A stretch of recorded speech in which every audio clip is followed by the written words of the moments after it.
Now, if you think my intros are as good as T-Pain's, you are mistaken. Oh boy, good morning everybody.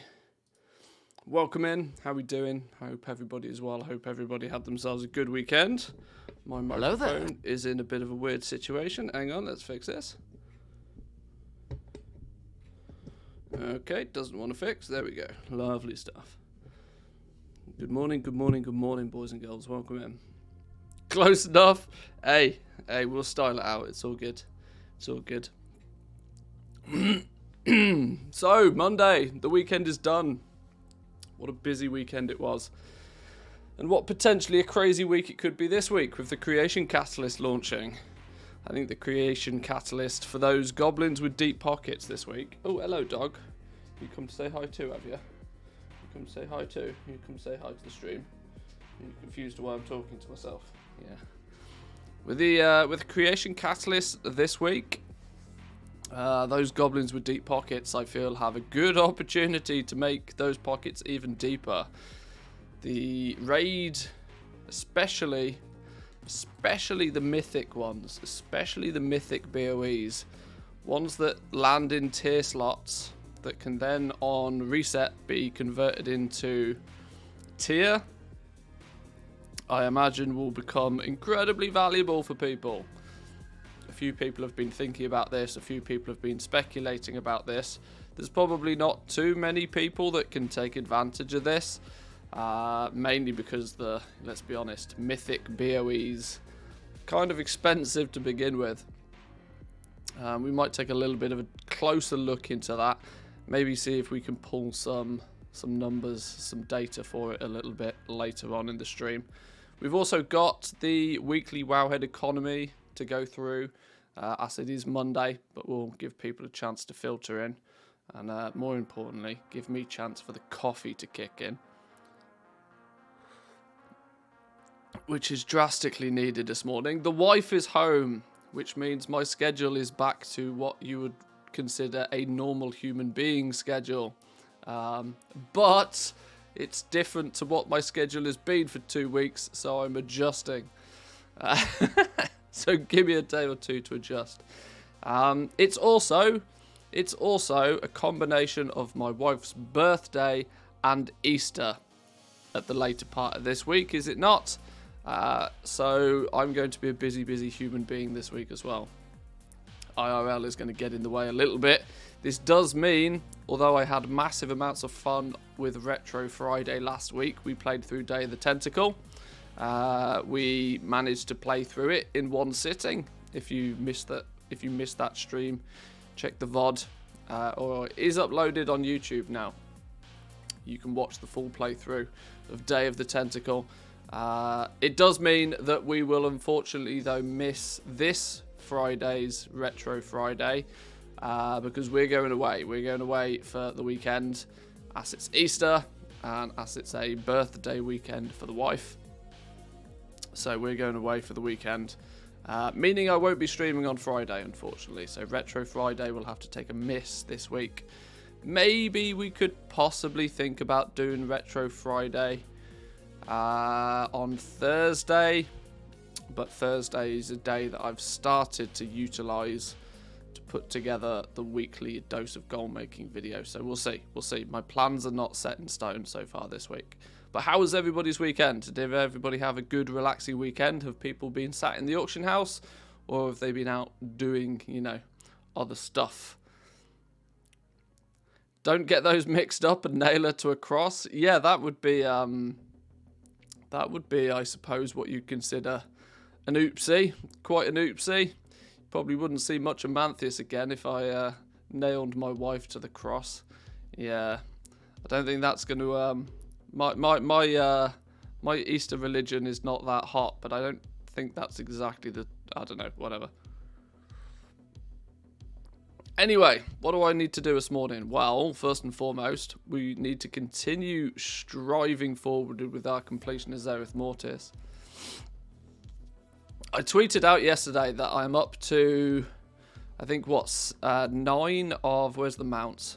I'm up to 9 of 24 of the Zereth Mortis mounts. which is, we're getting there.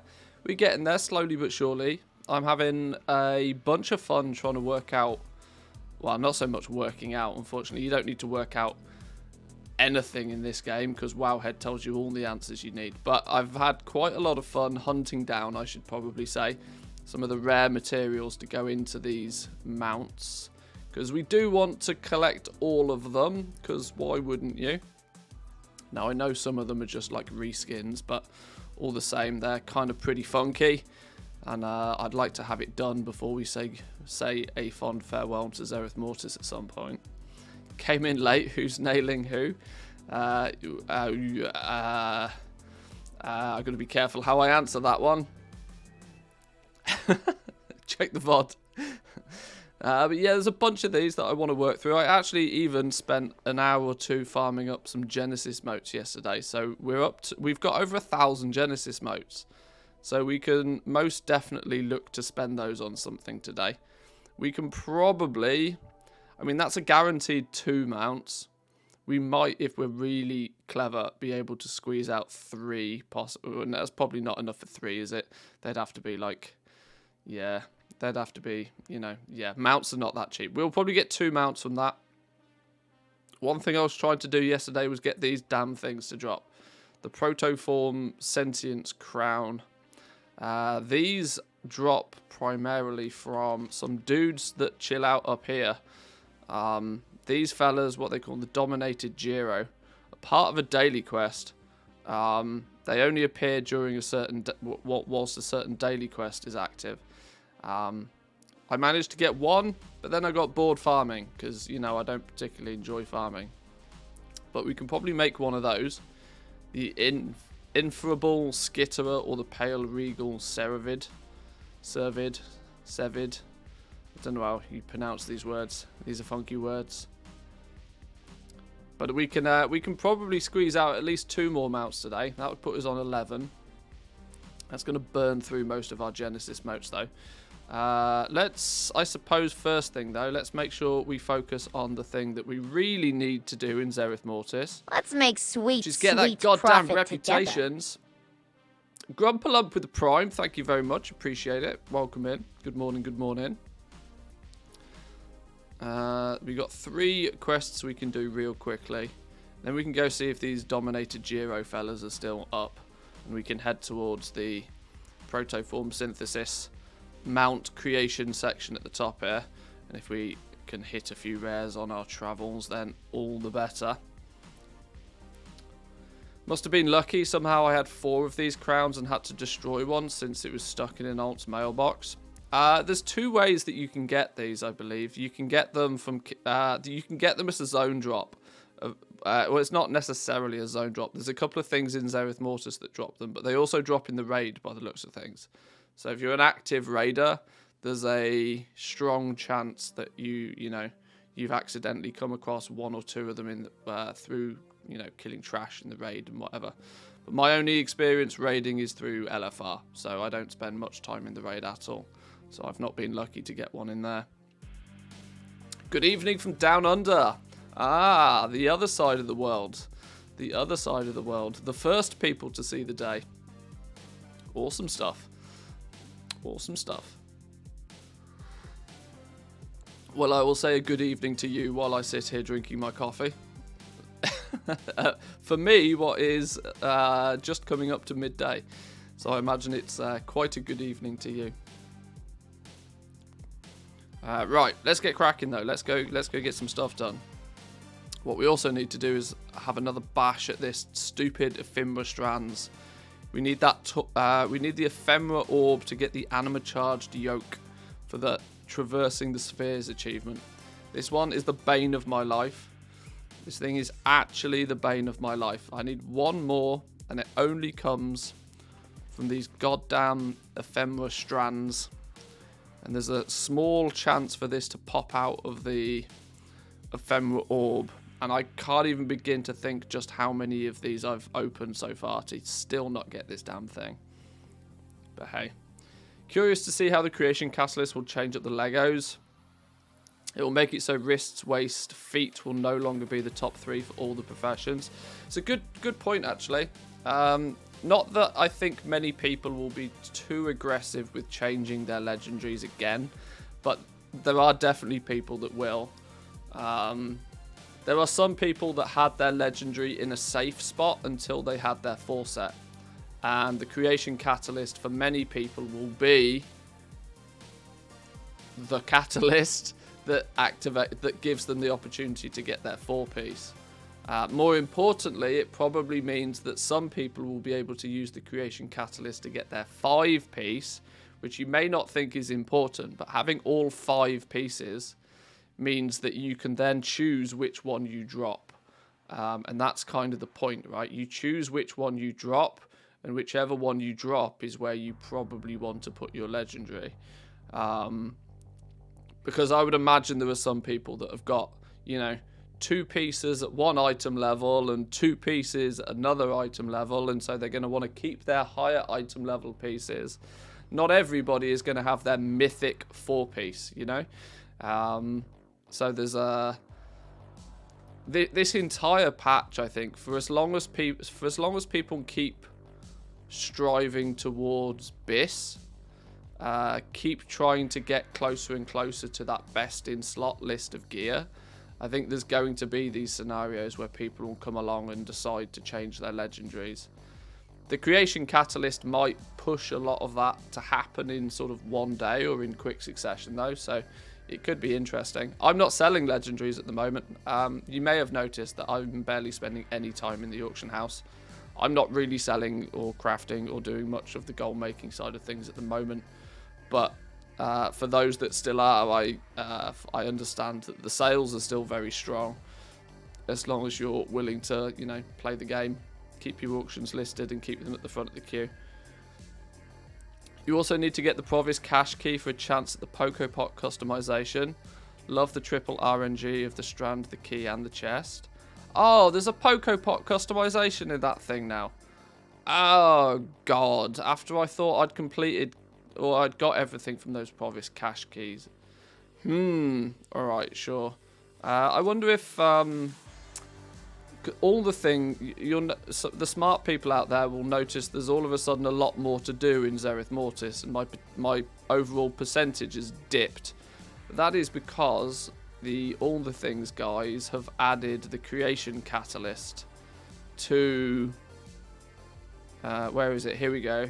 They've added the creation catalyst into all the things now as a vendor, which has fucked me over royally. Actually fucked me over royally, because it basically means now I am never going to get anywhere near 100% Zereth Mortis completion, because there is literally nothing I'm going to be able to do to get all of these appearances.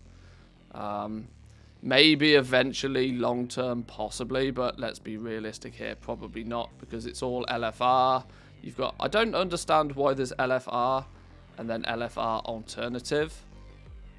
Because LFR alternative, is that not just... Because look, these are 252. If these are item level 252 variations, surely it's the same appearance as the 239. So at this point, I don't know. Chest at 2... yeah, at this point, I don't know. But let's be real here. There's no chance in a month of Sundays that I'm ever going to get all of these appearances from the raid, because I just don't raid. So I'm not going to get all the different item level variations of the tier set. I mean, I'm literally, what are we now, like 9 weeks into the patch, and I think I have 1 piece of tier set. I did LFR as well, by the way. The third wing of LFR opened, and with the third wing of LFR brings 3 bosses, that all 3 of those bosses have the chance to drop tier. So even with LFR, there are now 5 bosses that can potentially drop tier. Went all the way through LFR, not a single piece of tier dropped for me. So yeah, I'm still... I know I'm only an LFR scrub to begin with, but I'm still all of 1 of 4. Of which I actually don't think I'm even wearing that 1, because it's obviously lower item level. Yeah, I've got 1 piece of tier set and I'm not even using it. I don't even know where it is. Is it this one? Yeah, there we go. I have had one piece of tier set drop in the entire time that it's been possible. Dragged all the ults through LFR just to get the boss kills and potential vault drops. See, that to me sounds like the definition of hell. I don't particularly enjoy doing LFR in the first place. For me, the ideal way of doing raiding is in an organised group of people with a bunch of mates, and you're just kind of pissing about and you're killing bosses and getting loot. LFR is both complete tourist mode and far too serious all at the same time, and it just infuriates me. Not to mention you have to deal with just like outrageous amounts of dum-dums, which I just can't be doing with. Which is why I will power through LFR until I have my... Well, to be honest, now that with the Creation Catalyst coming out, I probably won't even bother doing LFR anymore. Make a group and pay $1 million gold just for showing up, 5 million for trading their tier pieces. Easy, do it like the world first raiders. See, the funny thing is I could. That's the silly thing, I literally could. I'd be like, right, stream of benefits. It's time for a boost. You lot put a group together. Let's get me through this. Let's get me some gear. The annoying thing, yeah, in theory I could. But Raid Finder takes longer than doing the raid with a proper... Oh, I'm sure it does. I'm absolutely sure it does. Not to mention queuing is DPS. You have to, you know, you've actually got to queue to get in there, which doubles the duration of time you have to invest in trying to do it anyway. But the point is here is I don't care about gear, so this is why I'm not overly bothered. Gear doesn't really bother me. I pick up gear and I'll sort my character out and make him look pretty, as and when the opportunities arise. Of course, I have two 291 legendaries because I craft and sell legendaries all day, and I have billions of gold. It doesn't matter for me to have the legendaries. They're just, you know, I can buy those, so I just buy them. It's easy. But I don't really mind all that much. But I understand that people do. People play this game and they care about nothing else other than the only thing they care about is that of, you know, killing bosses and getting gear. So on the basis that I know people do think that way, I try to, you know, plan ahead. Why is there like 7 different groups for PvP variations as well? I'm confused to why there's so many different variations of these. They can't all be different appearances, surely. Maybe they are. Why is there like 4? Why is there 5? Why is there 5 different PvP sets? I'm so confused. I don't know. Queue time isn't too bad as DPS since you can list for all 4 wings at once. When you get 1, you then pop straight into the 2nd, 3rd, and 4th. Yeah, that's also true, I suppose. If you're willing to bash it out in one go, I suppose. Yeah. I don't always have the patience to do it all in one go, though. That's the thing. By the time I've fought my way through 3, maybe 4 bosses with a bunch of dumbs, I mean, me being one of those dumbs, I would like to clarify. I'm often in many cases, I'm often about done by then. Rafik is on this as a appearance collector as well now. Rafik is the dude that you buy the gear with the Sandworn relics, and this is going to be my path to easy tier set. These Sandworn relics, I have loads of the things kicking about. I don't know how many you need in total, actually. How many do I have? It's these things, isn't it? I've got 938 Sandworn relics. Items needed to buy not collected things, 2070. Okay. Well, playing through Zereth Mortis, we come across these accidentally anyway, so that's not too much of a biggie. Although there's lots of rares I'm now not killing because I don't need anything from them. Oh well, we'll think about it. But yeah, it's meant that good old all the things has made my adventure of collecting close to 100% Zereth Mortis stuff remarkably more difficult. But we'll see. Where's this chest at then? Oh, you know what I forgot to do? I forgot to go get my buffs. Go get me my buffs. Right then. That one.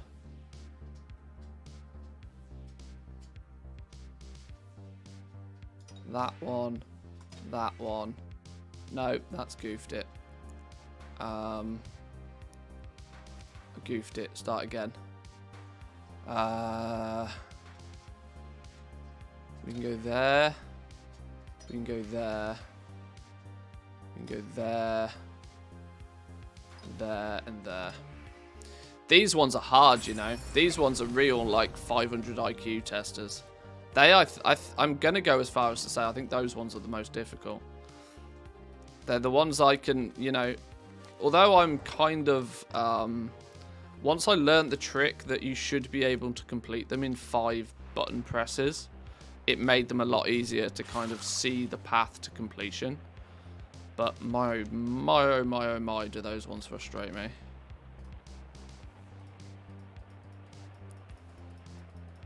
Had my Demon Hunter parked there during hang on, race to what? Hang on, what?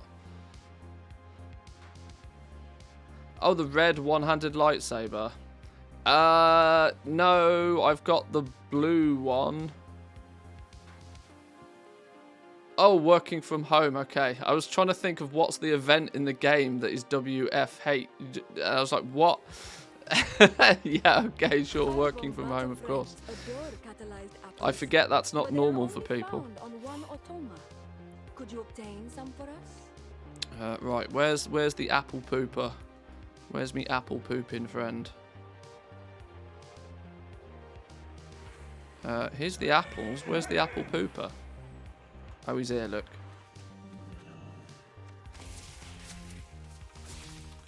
If I just keep my pet on them.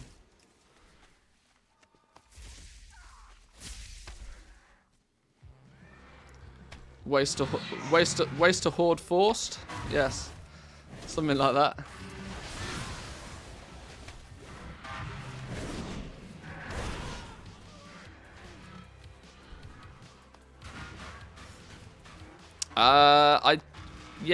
I've got one-handed swords I don't think show up on my list of all the things stuff for the very simple reason that as a hunter I can't use them. Or I can, but I can't. I can, technically I can use a one-handed sword, but I never would do. Nor do they drop for me from rares. It's a bit of an odd thing within all the things, that just because you can collect something and can use something, it shows it in the list, even though it'll never actually drop for me as a hunter. But yeah, there are some things like that I should probably look to just jump on alts and pick up. My paladin, for example, is probably, if I was to have a main alt, my paladin is probably my main alt, of which I think he'd look pretty cool with, you know, some red lightsabers. I've got the blue ones though.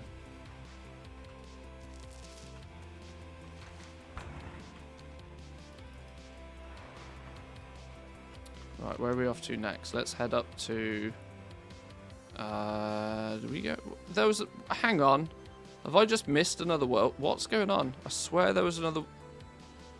Oh, that was the second world quest. Okay. My brain is still sufficiently pre-coffee.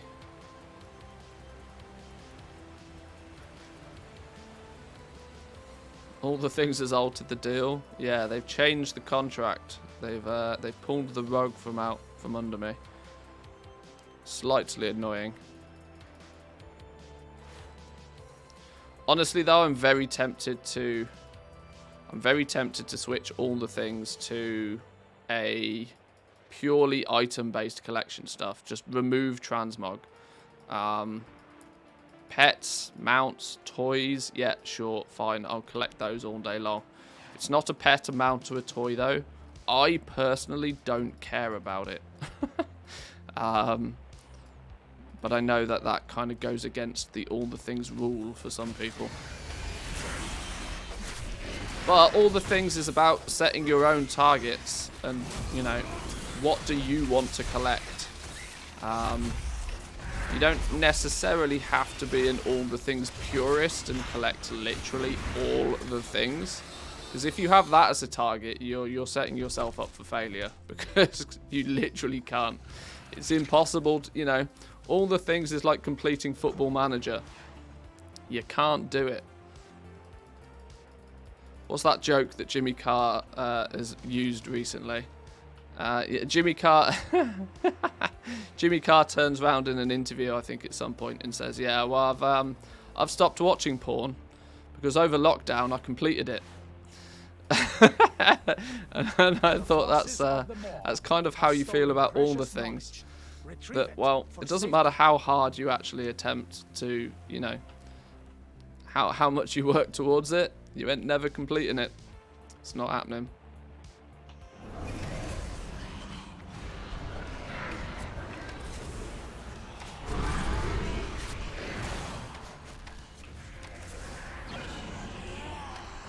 So yeah, I'm very tempted to set the goal of collecting the stuff that is actually somewhat important to me. So pets, mounts, and toys. Appearances mean so little to me. Honestly, the only reason I have appearances turned on in all the things most of the time anyway is because one thing I am intrigued to find out about is if anything is like a bind on equip that's a transmog appearance that's actually A, unique appearance, and B, might be rare, and C, might be valuable. That's the only time I really care about transmog. I care about transmog from the perspective of making gold from it, selling it to people who do care about it but are too lazy to go and get it. That's why I care about transmog. But outside of that very small community of people, I could not care less. Warriors are the best alts for collectionists since they can equip most weapon types. Yeah, from a weapons perspective, you're probably right, yeah.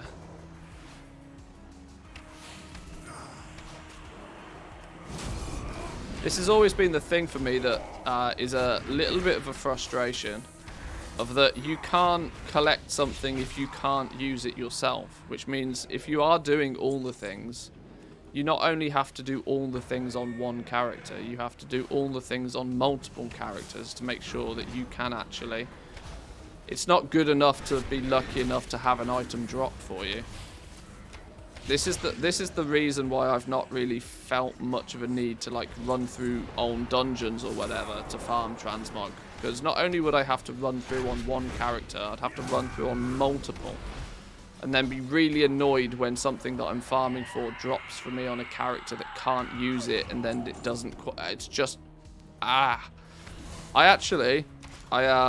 a similar but different note, I've been brainstorming some of the big problems for me in World of Warcraft. The combination of alt friendliness and unfriendliness. I really wish Blizzard would stop sitting on the fence quite so much with the alt friendliness. Either make the game alt friendly or don't, but pick a direction and just stick with it for the love of God. Sitting on the fence is just making it feel bad for everybody. That's a big issue for me with the game generally. Secondly, I really dislike the fact that Blizzard feel the need to balance everything in the game. And they have this desire to balance everything in the game because it could be used as an advantage in the competitive aspects of the game. So there's the big three, right? What are commonly referred to as the big three. You have your rated PvP, Battlegrounds don't really count. You have rated PvP, you have Mythic Plus, and you have the raid. The big three avenues of play. Some people choose to do all three, some people specialize in one and not the others, but they're the big end game modes. The problem that this game has a lot of the time is that Blizzard feel the need to balance every single aspect of the game around those big three, which in many cases is not necessary. And in a worse situation, we have scenarios like what happened with island expeditions. Island expeditions, on their own merits, were quite fun. Small group of people, run around, pew pew a bunch of stuff, get a couple of rewards, get a chance at a mount. Nothing negative you can say about that. Until it became a mandatory grind by those who wanted to be competitive in the big three. So all of a sudden, island expeditions, you know, were arguably balanced around endgame content again. The same thing happened with Torghast. Torghast, by its own merits, was really fun. You go in, you collect a bunch of powers, you get super duper OP, you slap some bosses about. It's a solely single player adventure unless you wish to take friends with you. And they could have done better at this side of things, but in theory you get, you know, some simple rewards out the end of it for doing it. You know, a token of gratitude for your time and effort over and above what should be just a bit of fun anyway. But then they put Soul Ash and Soul Cinders in it and made it mandatory for those that were competing in the big three again, and it sucked all the fun out of it. This is a huge problem. It's a huge problem that every single aspect of the game has to be balanced, and it's balanced around not giving people an advantage in the big three, which is really annoying. Especially to those that don't tend to engage too heavily in the big three. Like myself, which means the game modes to them, which should be just, you know, fun and interesting to do, get hemorrhaged and just, you know, destroyed because of an activity that they don't even engage in very much. So, all of that mini overview there, basically put, I've been doing some brainstorming. Now, obviously, I'm not a Blizzard developer. I deliberately chose to not even put myself on the WoW community council thing because I don't think it's the right avenue for. It's not the right way to achieve what they want to achieve with it. So, but I've been doing some brainstorming and I've came up with a solution. It's obviously a hypothetical brainstorming solution, but I thought I would run it past you guys maybe on stream before potentially putting it in video format, or maybe I could post it on the WoW forums, see if it gets any traction or something. I don't really know, but let me load it up and let me show you what I brainstormed. Let me kill this dude first before we get there though. How do you make this dude do a thing? Do you just kill these first? I think it's more of a problem of tying player power rewards to these features and not so much about balancing. I think they should remove these power rewards. Well, yes, that like I said, that's the key problem. The key problem is that it becomes mandatory content to those who are engaging in the big three. Which means the general even if it's something nothing more than just, you know, people's the overall community feeling towards a piece of content becomes negative because of these, you know, mandatory playtime spent with them. Island expeditions would have probably not had any negative press about them at all, because what's to complain about, right? If it's an optional game mode that's pretty fun to run through and do, gives you a small amount of experience if you're still leveling your character. There's the potential for some cool rewards. There was some funky transmog in there. There was some pets to collect and some mounts to farm. What's actually to complain about there? Nothing. If you'd have left it in that fashion, it would have been fine. People would still be comfortably and happily running them today. But the problem is the general player's perception of them was that they were dull and boring because they weren't doing them for their intended purpose. They were doing them for an external purpose. It was just the path of least resistance to get the shiny that they wanted somewhere else, which is wrong. Leaves a sour taste in people's mouth. It also paints a negative impression to other people. It's bad. Shouldn't be done, but...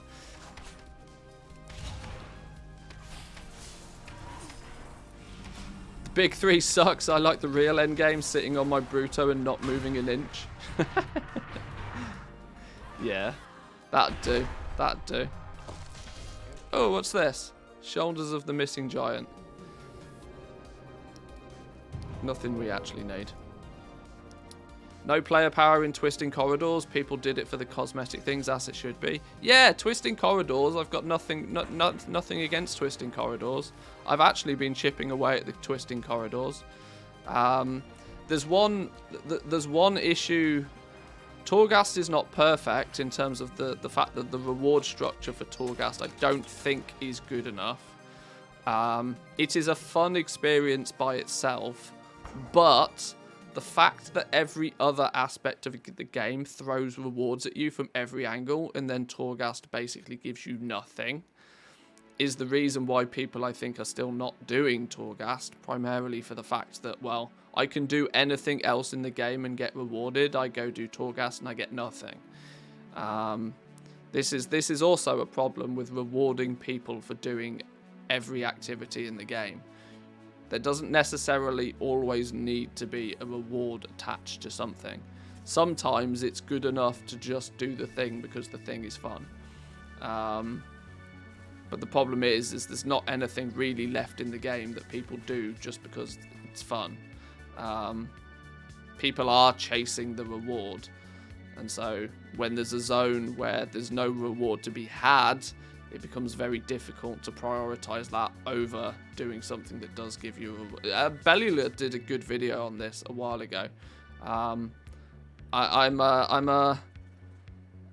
have 50-50 feelings for Bellula. He does some good stuff and he does some absolutely trash stuff. But one video he did a while ago that was actually pretty good was talking about almost the psychology of rewarding people for doing things in a video game and how a lot of it is counterintuitive. The more you reward people, the more people expect to reward, and the less people then will do something for just by virtue of it being fun. And Blizzard's very, very stuck in that situation right now. But anyway, what I was going to do is I was going to showcase to you my thoughts. Now this is purely, it's just a text document right now where I've put some notes down, but what it might do is present a theory. Where is it? Here we go. Here we go. So I thought about this a little bit, and so I put down a couple of what I would consider my issues. So World of Warcraft has about 17 years of content in it right now, and 90% of it is irrelevant. Hang on, let me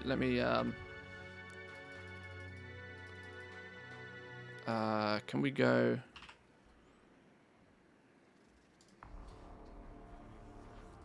So yeah, there's 17 plus years of content, and about 90% of it is made irrelevant, purely because the second we go from one expansion to another, you know, everything of that past expansion might as well go in the bin. Chromie Time, though, and time walking technology is now pretty well established. They've been working on this, like, scaling of zones and you know, balancing of everything for quite a while now, and I think both Chromie Time and time walking are in a good place. If they were to utilize this technology on a grander scale, this is where they could revitalize a lot of this 90% of the content that they've made irrelevant, I feel. My theory for this, in terms of somewhat of a solution, would be if they were to split World of Warcraft into 2 separate game modes, both of which are somewhat connected to each other, both of which house different aspects of the game, but they will resolve a bunch of the issues I was talking about a minute ago. I feel, possibly. This is all hypothetical. I would suggest a legacy mode. So you could have legacy mode and you could have adventure mode. Like classic? No. You'll understand why not like classic in a minute. But Adventure Mode is basically what we see today as the current expansion. Any new content will be introduced to Adventure Mode first, and the big three will be present here. So your raid, the latest and greatest raid, rated PvP, so your arenas and all of that, and rated RBGs and whatever, and your Mythic Plus scene will all be housed in Adventure Mode. Adventure Mode very much would be what you would consider, I mean, the big three, plus it's primarily instanced stuff. There's not too much of the, outer world stuff. The main campaign will also be launched in Adventure Mode, giving Blizzard the opportunity to properly tell a story with the campaign. This drip feeding of content, I cannot express how bad of a way that is to tell a story. Look at other games out there on the market right now that can tell a story significantly better than World of Warcraft. Nearly all of them. Why? Because when you're doing if you sit down and you read a book, right? If you're reading a book, the first time you're reading a book, the best thing, absolutely the best thing that author can hope to achieve when writing a book is that you can't put it down, right? You finish a chapter, you want to start the next chapter instantly. You just want to sit down and read that book. Video games are the same thing, right? When you sit down and play a video game, if you're engaged in the story, if you're enjoying it and you're having fun, you don't want to put it down. And the developers forcing people to stop means people get disengaged with it, and it's just, they're just like, nah, fuck this, it's dog shit, and they don't care. The lack of voice acting is a huge problem to why they can't tell a story properly, because they're not engaging people. You're playing a video game because it's a multi-sensory experience. You're doing something physical, you're seeing something, you're hearing something. It's hitting all of your senses. To not have voice acting is just ignoring one of those potential senses, and it's just lazy. Why wouldn't you? It's like there being no audio track in a film. Silent movies are not a thing for a reason, because they're better with audio. Not fucking rocket science. But anyway, I digress. I need to keep on track. So the new raids, rated PvP and Mythic Plus, will be launched in Adventure Mode, along with the new campaign. Any new campaign, new story mode, story will be in Adventure Mode, and there'll be no time gating on it, so that you can just go, right? You can just go with it. You can, they'll release a new chapter of the story, and you just go with it. It will go along with the new raid, and you just go with it. It's fine. Play through and complete your adventure. Once you've completed a section of the game in Adventure Mode, it will become available to you and any character you create in Legacy Mode. This will start to make a little bit more sense when I explain what Legacy Mode does and how it works. But this will, it lives on that same theory that Blizzard have, of that they want you to do everything once, and then you can start skipping things, and then you can have alt friendliness, and then you can fly and stuff. They want you to play a game in a certain way the first time, but when you go back and do it again, then you can do it as you wish. Keeping in with that sort of similar theory. It is deemed acceptable to complete, quote-unquote, complete Adventure Mode. This is important. This is a mindset that Blizzard, I feel, need to dive into more so. They absolutely need to be happy that people complete the content that they have created, and that there is the chance that they may go off and do something else. Blizzard have to admit defeat, that they are not the only game on the market, and that people are going to want to play through their game to a point where they're happy with, and then go off and do something else until the Blizzard developers create something new for them to come back to. That has to be considered an acceptable thing to do. Blizzard using every single time gating method in the book to keep you playing every single day, every single week is at a detriment to the overall game, I feel, currently. Adventure mode is, you know, it's only the new stuff, it's the big three, it's the new campaign, but sure, if you want a raid log, this is where you do it. You know, you can log on, you can do the content with your guild that you want to do, you can play the storyline, and if that's all you want from World of Warcraft, that's all you need. That should be fine. Any additional game time that you wish to spend can be spent in Legacy mode. Additionally, while you take your gear with you to Legacy mode, you'll quickly see that it has very little benefit to you. This becomes an important feature, right? You'll have a character, a persona. You could be a mage, you could be a hunter, you could be a paladin, you could be male, you could be female, you could be a goat. It doesn't fucking matter. But the point is that it brings home a lot of the fact that you are a character. You'll have your gear for when you're adventuring through adventure mode.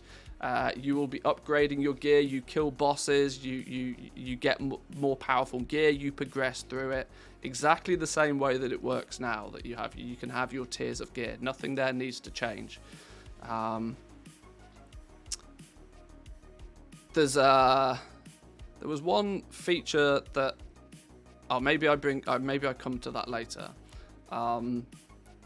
Legacy mode then. Let's explain what I think Legacy mode could do then. Legacy mode is where your character lives between sessions playing in adventure mode. Legacy mode, the TLDR to Legacy mode, is it's basically the world content. Anything that's not instanced. Or instanced but in the past instanced.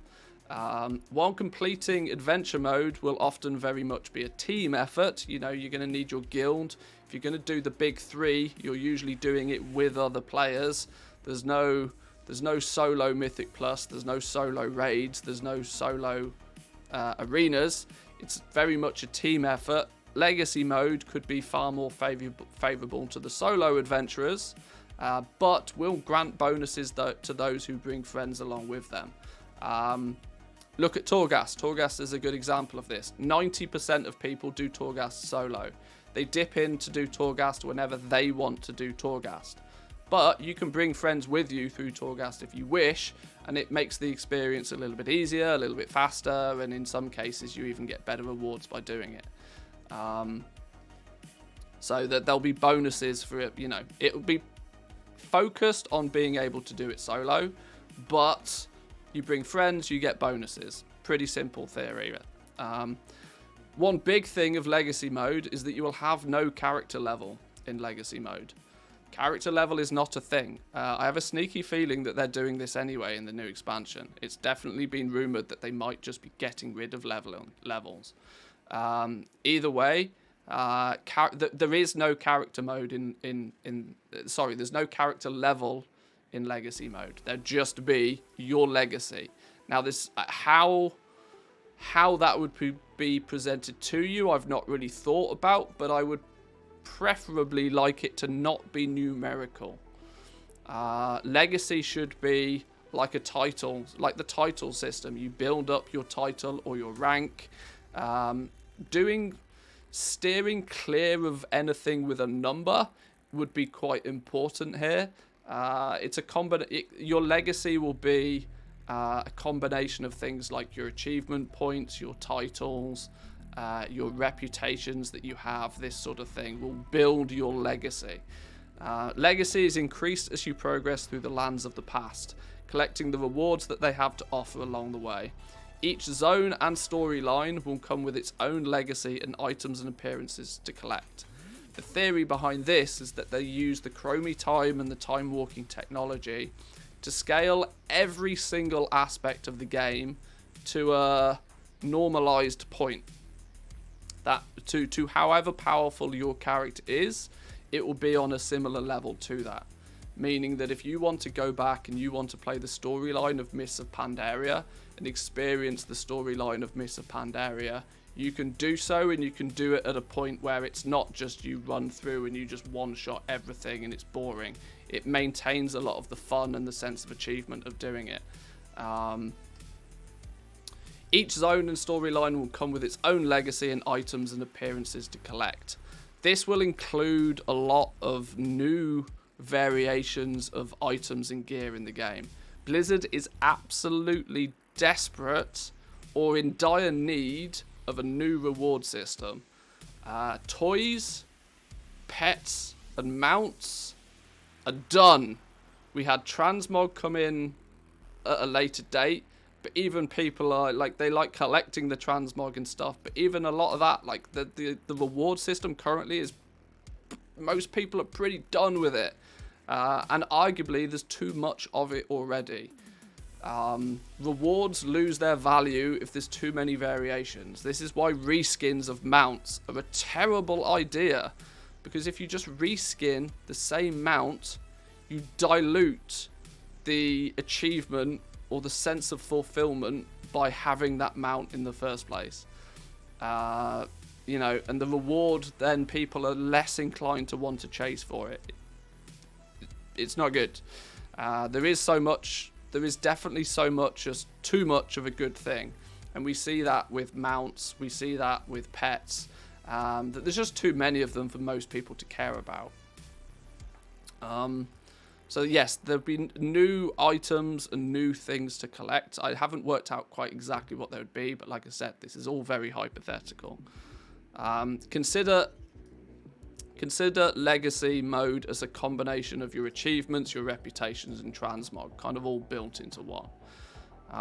While in legacy mode, the entire world of Azeroth will scale to your skills as a player, and any gear and loot gained on your adventure will grow as your legacy grows. So there will be a slight progression of like feeling that you're stronger, but the world will sort of, you know, you'll go 2 steps forward and the world will catch up 1 step, sort of thing. So you, as your legacy grows, there'll be a power curve, but a power curve that will never, you know, explode out of control. Like, for example, if I'm going to use an item level perspective here, but it probably wouldn't be done in this way. If you were item level 100, the world would be item level 70. By the time you're item level 200, the world would be item level 150. You are technically more powerful than where you were at the beginning, but everything is sort of growing with you a little bit. Maintaining that desire for you to chase newer things, sure, but the world will somewhat keep up with you, and they've got the ability to do this. They've got the technology to do this. More importantly, there's other games out there that do exactly this and have done for years, so it's not exactly new to the gaming world to do something like this. Items you find on your travels in legacy mode, though, will not just offer up power gaining stats. Power gaining, making your character do more damage, more deeps, more throughput, is an adventure mode thing. It's a big 3. Why do you need a more powerful character? Well, you need a more powerful character so that you can go smash that boss in the face and get its you know, funky, shiny new piece of gear. There are many cases in the game where you don't technically need a stronger character. The gear that you get through adventure mode could then start to have more utility-based features and functionality to it, rather than just straight raw power. People love to chase DPS, but as I go on to say here, in adventure mode, but powers and abilities to help you on the paths you choose to take whilst building your legacy. They could add new perks and features to the game that appear on gear that only appear in legacy mode, such as luck. Having luck on your gear, I was inspired by this because of New World. New World did the luck system pretty well. Having luck on your gear will greatly increase your chance of finding rare appearances or collectibles, or maybe something like greed, which would increase the amount of gold gained whilst building your legacy. These are just 2 examples of, you know, tertiaries that could be on gear but only appear on gear whilst in legacy mode. It means they don't need to worry about balancing between the big 3 and everything else, because you have 2 separate profiles of gearing. And then you can do more fun stuff, right? The problem they have is, look at all the trinkets. There are hundreds and hundreds of trinkets in this game that at one point, when they were first put into the game, were really good. But what happened?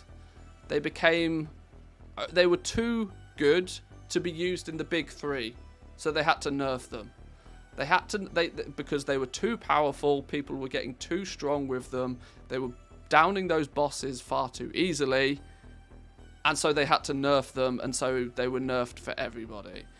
I mean, that's just the common scenario we see all the time. Even the fucking Mage Tower. When the Mage Tower got re-released, the very first thing they had to do was go through all of the old trinkets and nerf a whole bunch of trinkets because people were completing the Mage Tower too easily. Madness. They don't need to do it. Powerful features, good items is fun. People love to search for fun stuff. So they can, by having two separate modes of play, your adventure mode and your adventure mode gearing path is different to your legacy mode gearing path. We've seen with things like the Mage Tower that people have no objection to building a set of gear that is customized for one avenue of play. I mean, heck, we've seen it for years and years. People have a PvP set, and they have a raid set, and they have their Mythic Plus set. People are already doing this, but the entire game is balancing everything in one go, and it just doesn't work. But there are some, funky... These were just two ideas I thought of very quickly. But I'm sure in the hands of an actual proper creative developer, they could come up with something better than this.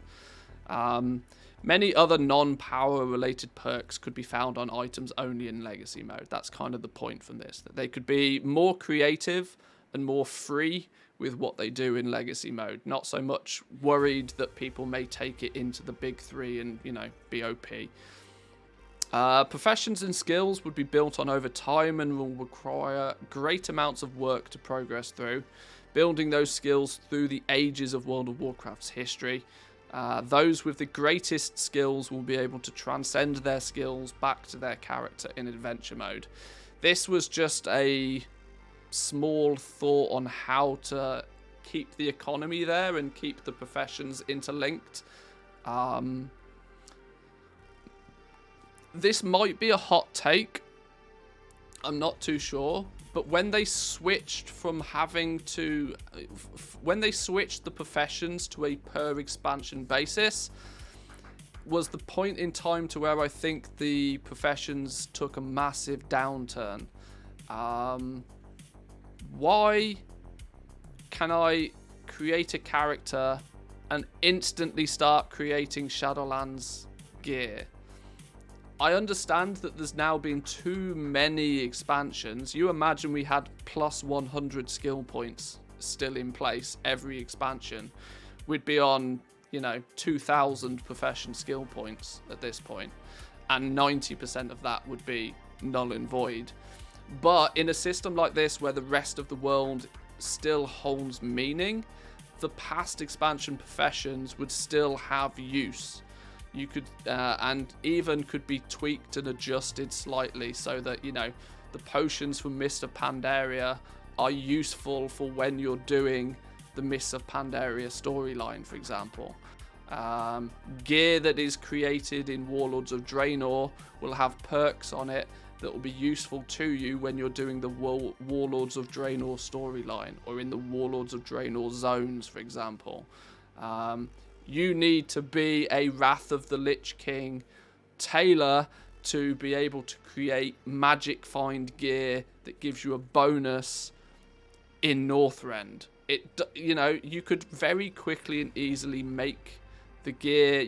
It's just a simple tweak of the original current crafts to make that gear relevant again to the zone that it represents. Meaning that you could then skill up your professions, and not skilling up all of your professions would have meaning again. Because who in their right mind wants to make a potion now from 4 expansions ago? Nobody. Because there's no use for it.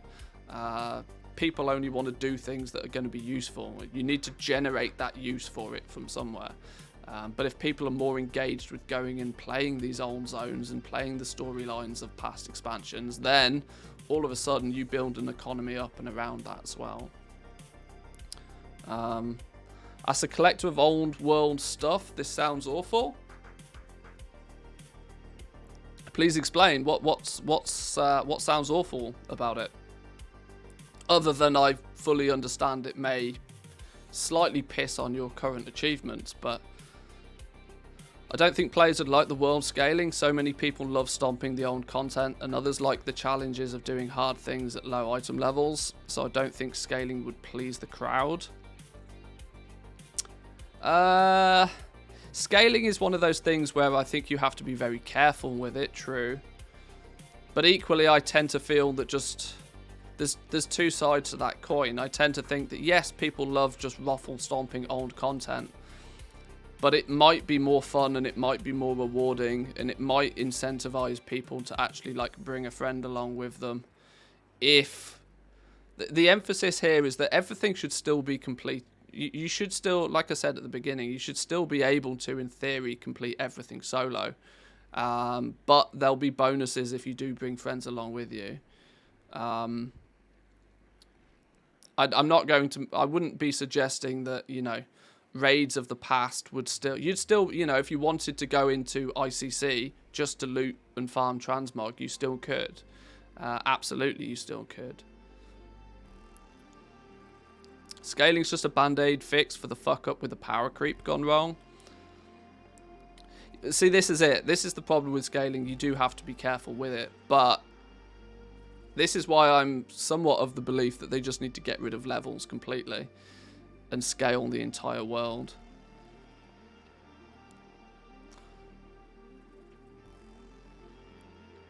Where did we get to though? Where did we get to? So yeah, we talked about the way to make sort of professions and skills somewhat relevant.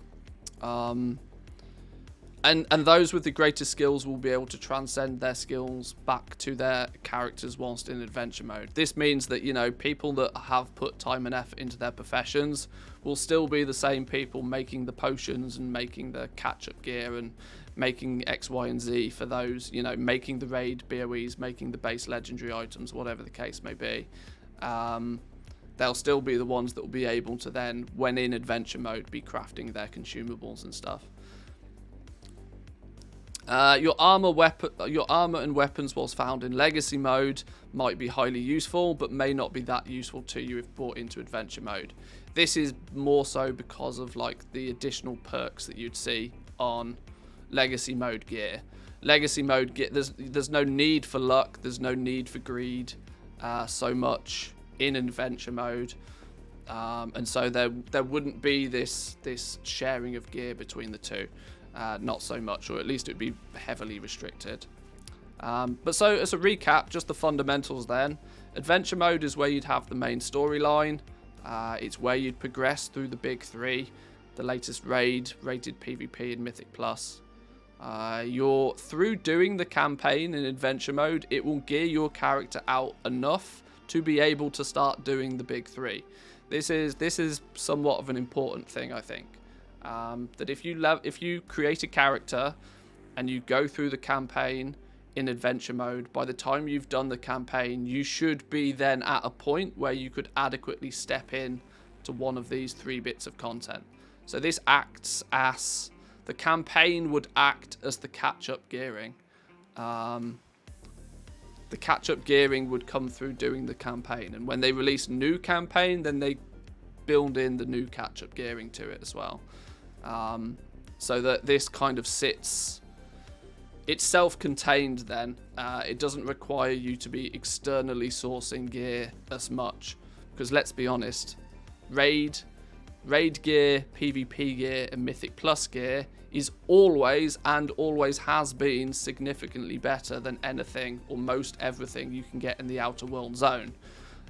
All people need is a base level of gear to be able to get into this content. Once they're in this content and they're progressing through it, they've replaced all of that gear instantly, so it doesn't matter so much.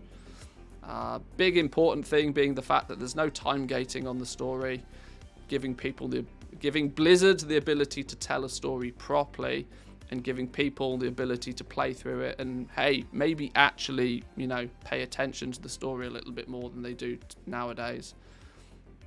Additional characters can be used in adventure mode once the campaign has been completed once. So this is somewhat of a limitation that could be a little bit more flexible, but you would need to at least do the campaign on one character and start progressing on the big 3 in adventure mode before you'd be able to re-roll. Just purely to, you know, give people an incentive to do it on one character. And once you have done the basics on one character, sure, then you can re-roll an alt or something if you wish.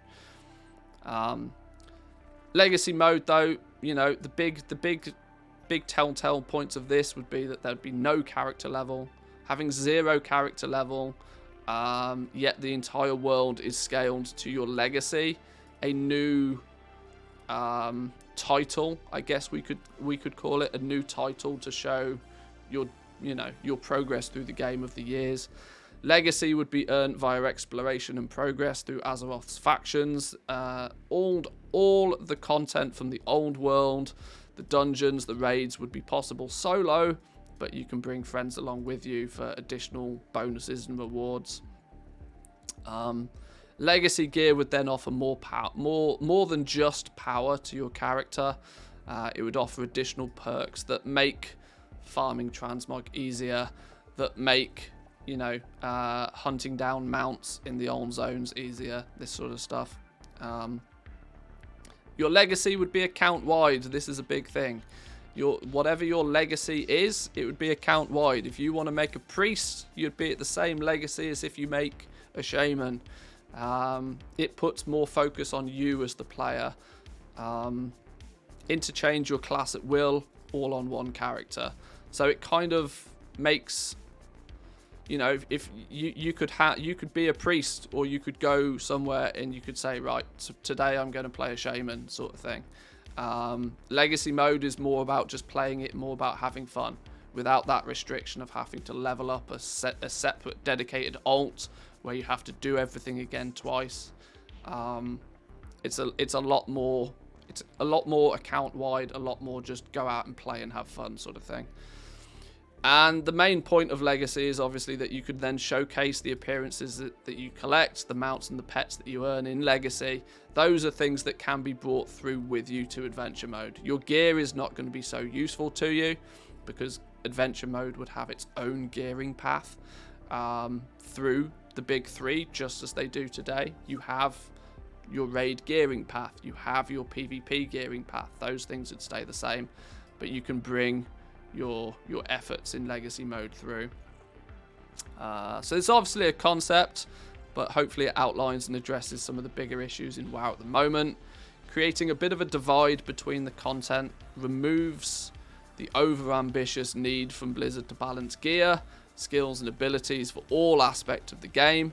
They can focus, you know, balance things, balance the top 3 for the play during the top 3 without it having a detrimental effect on everything else.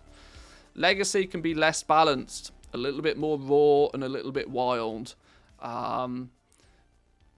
Build interesting sets of gear that complement the style of play that you want to see in the corners of the game that in their day were cutting edge game design and now are just gathering dust. Sort of inspired partially by the Mage Tower, in terms of the fact that people were quite happy to go out and build separate sets of gear to accomplish, you know, this direction of content. I think more people would be willing to do that if there was more reason to do it. The success of the Mage Tower and the original concept for both Torghast and even Island expeditions have kind of shown that players love to spend time in areas outside of just the big 3, but if you're constantly pushed to those areas for the benefit of the big 3, and they're balanced accordingly, they kind of lose their fun. So that was kind of like my hypothesis for something that Blizzard could do to address a few of the issues. When you say Legacy mode needs to be completable solo, this would mean that it needs to be dead easy to make it possible for low skilled players. this also means that it would be boring for better players. I think the main appeal of WoW is that you can do content at low gear level to have a really difficult challenge, or you can do it with more gear to make it easy. Scaling would destroy both game modes. That's interesting. Okay.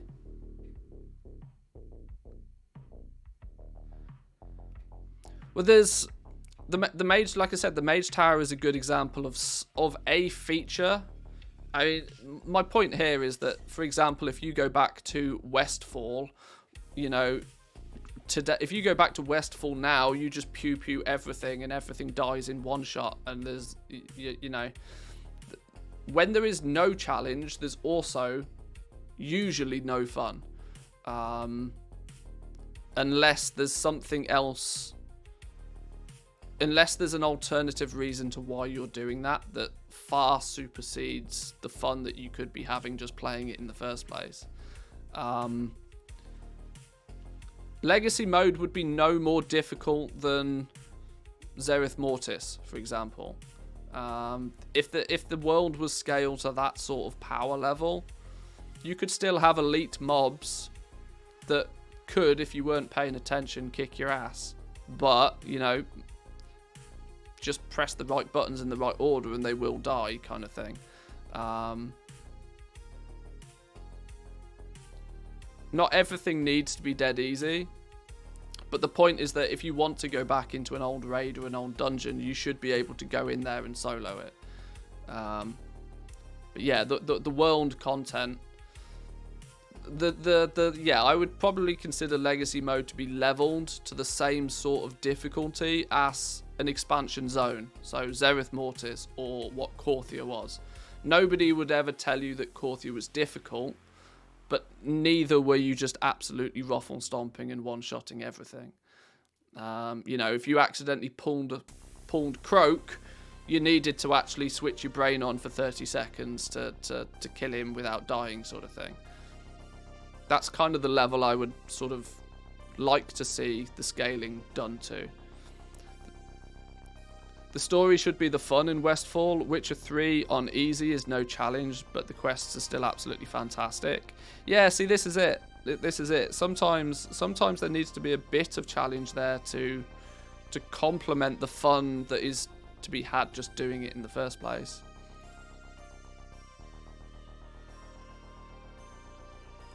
I know people that have been boosted by guildies like myself to get normal and heroic raid gear and still struggle to do the dailies in Korthia.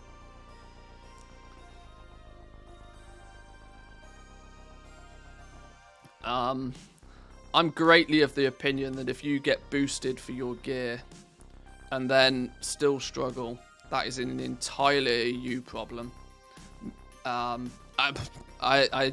This is one thing that I've always had. I don't think this is a hot take, but I've generally considered that if you get boosted, if the gear that you've acquired by being boosted, you didn't naturally achieve that gear, then you've got no right, or you've not earned the right to be able to, you know, take advantage of it.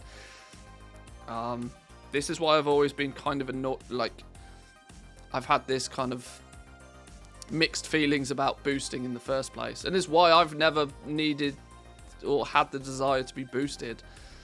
I don't know. Zereth Mortis and Korthia scaling only really works because there are so many people around doing this content. I think you're forgetting that many parts of Zereth Mortis and Korthia are designed very specifically, as you say, like Croak, to be group content. Hey, there is definitely going to be problems with it. There's definitely going to be problems with it. But I just kind of think that, let me put it this way then to sort of wrap it up. The overall for me was addressing two main things. One, that there is a huge percentage of the player base out there that wants to raid log. And if those players want to raid log, they should be able to raid log. They should be able to log on. They should be able to go do their Mythic Plus with their mates. They should be able to go do the raid with their guild. They should be able to jump into arenas, do some threes, They should, if people want to log on and do that, they should be able to. Blizzard then forcing that aspect of the player base to go and run Torghast arbitrarily every week and to grind a reputation in a zone that they're not interested in isn't really sensible. You're forcing people to do shit they don't want to do, to be able to do the thing that they do want to do. If you want to raid log, you should be able to raid log. But at the very same time, the rest of the world should not be built around, shouldn't be balanced around preventing people from overperforming in those big three.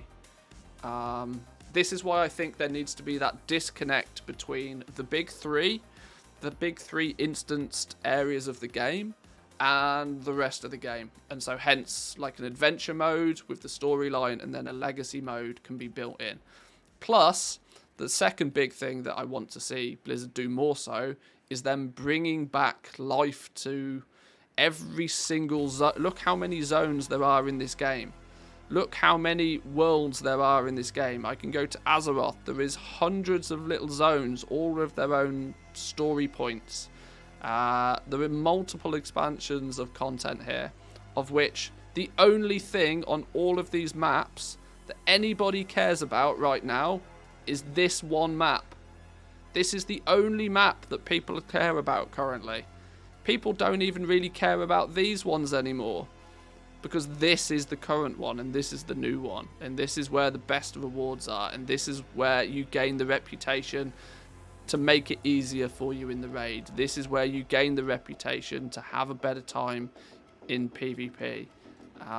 There are all these zones, tens of years of, you know, storylines and potential fun that could be had, which is just gathering dust and doing nothing.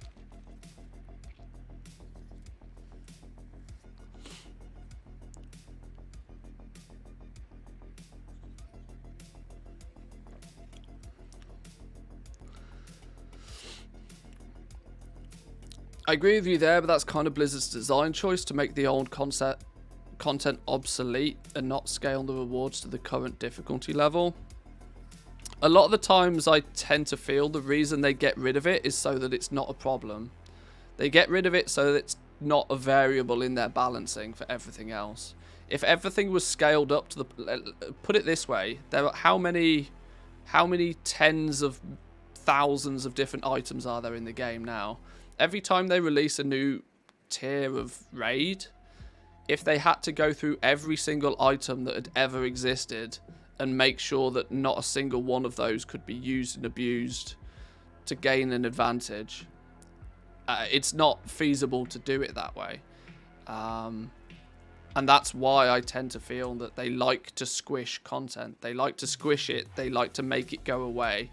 They like to make it obsolete, for the very reason that they then themselves do not need to focus on it. They can focus on everything new that they're creating instead.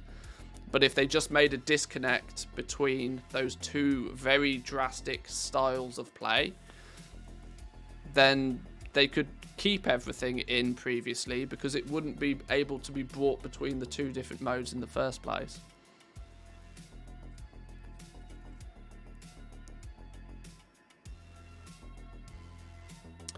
If you want to do old quests at the appropriate level, you can group up with a starter character on your second free-to-play account and use party sync. You're still overpowered because you remain your abilities, but you're squished to the old item level. Yeah, you can do, but what's your incentive for doing that? This is kind of my point, right? That there still needs to be some overarching reason for you to want to do this. And more to the point, that entire progress, that process you've described there, whilst entirely true, is couldn't be further away from player friendly if you tried. Oh yes, just make a second free-to-play account and use this somewhat bugged party sync feature to deliberately, you know, it just doesn't make sense. People don't do it. There's far too much friction there for somebody to be able to do that.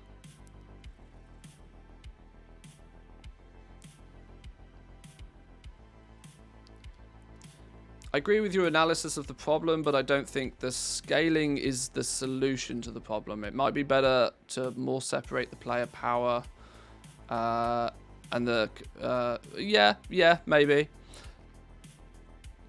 I'm going to be honest, I didn't put huge amounts of thought into that, but it was just something that kind of came to me that, well, if you were to split the two big play styles of the game, you know, the progression, the competitive, the group content side of the game, and then everything else, like at the moment they have to try and balance everything, and everything has to work in both sides, and it causes a logistical nightmare. Look how fun the Covenants could have been, for example. Very hypothetical. Imagine what they could have done with the Covenants if they didn't have to balance everything for the purpose of raid PvP and Mythic Plus. Like they could have done so much stuff with the Covenants that the whole conduit system could have been, you know, you could do some grossly overpowered builds, but only in sort of one very specific direction. You could have tertiary stats, new secondary stats, new perks on gear that give you a dramatic bonus. I mean, we started to see it in Zereth Mortis. For example, on Zereth Mortis, you have the Cypher gear that has the Cypher sockets, and this stuff in this gear only really works when you're in Zereth Mortis. This is the kind of the direction that they could go in a lot more. So there's, you know, they're already, you can tell they're already kind of playing with these ideas. I'll just be interested to see how they plan to go. Well, in what is it now? In a little over a week, we find out. So we find out. Or at least we get our first look at what the new expansion is going to be. Problem is, you're never going to be able to please every style of player. Personally, I love being able to one-shot on content as a collector of everything on all classes in the game. Or as collectors, I would say, a small portion of the players, it would change how we play dramatically. It would. But what if there was a lot more meaning to collecting that stuff? What if there was less stuff to collect that you had to put... I mean, if you still had to put in the same amount of effort you are doing now, but you'd be collecting less items, but you could have more fun and more engaged gameplay whilst you go out collecting. There's definitely something to say. I mean, I enjoy collecting, but there's definitely something to say that I would much rather go and run an old dungeon if it presented just a molecule of challenge, but the reward was more lucrative. You know what I mean? That just getting a speed druid and just rolling through it might be fun the first time you do it, but the second and the third and the fourth time you do it, you very quickly realize that, well, you're only here to get that one item, and then you think, well, actually, how much do I care about that one item? Well, no, I really don't, sort of thing.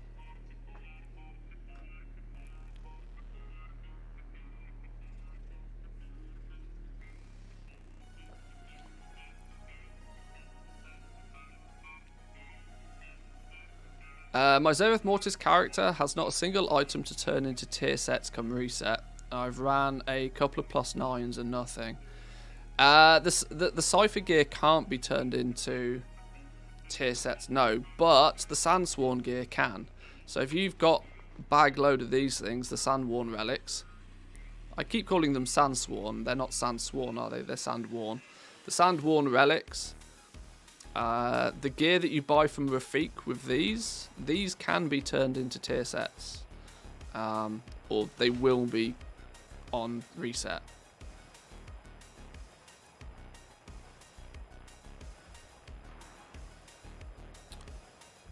What's his name? I think the guy's name's Rafik over here. Where is he? I think he's over here somewhere. This dude, look. This dude. He sells a set of gear that primarily, I guess, most people just look at this and question why. Understandably, but This dude sells a whole bunch of gear, which is only item level 246 to be fair. But you know, the shoulders, the bits that correspond to something that's tier, this stuff can be put in the creation catalyst and can be converted. Reminds me of a video that Preach put out recently where he said farming should be engaging but fun. I tend to disagree. I'd rather farming be something where I don't have to pay attention to rather than taking 100% of my concentration. I think that boils down to the definition, what your definition is of farming though. I tend to disagree with the need for farming in the first place. A lot of the time in the game we feel the need to farm stuff because we're doing it, you know, for a second time on a second character, a third time on a third character, a fifth time on a fifth character. Or there's the farming of things like Genesis motes, where it's a very predetermined quantity of them that you need. It's heavily controlled by Blizzard how many of that you get. In Genesis motes, for example, is purely how, you know, it's calculated to be how long can we keep somebody doing something that they don't really care about to get the thing that they do actually care about. I agree with you with things like Genesis motes. Yeah, you want to just stand somewhere and pew pew, and you want to be, you know, brain dead zombie mode when you get them, because it's a means to an end.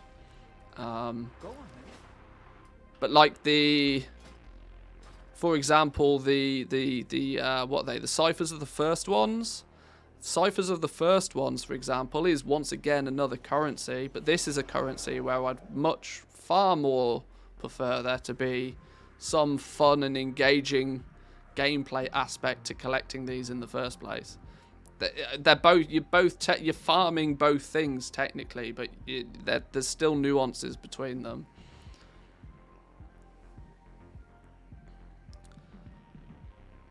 I'm sure some wouldn't like it, but I enjoy running Alderman 1,000 times.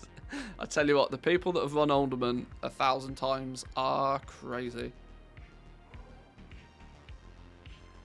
I hope you've found yourself some super rares though. Why not make the old world scaling optional? You may want the challenge when in collection/completion mode, but not everybody does. And the ones who most want challenge is doing the raid logging. Yeah, like I said, I wouldn't know exactly. I mean, the Chromie time kind of does this in the first place. Chromie time is kind of designed to make it so that if you're leveling a character, you know, you can go and help a friend level their character, and you can play the game in more so the way that the game was meant to be played. The problem is that leveling is just a means to an end in the first place.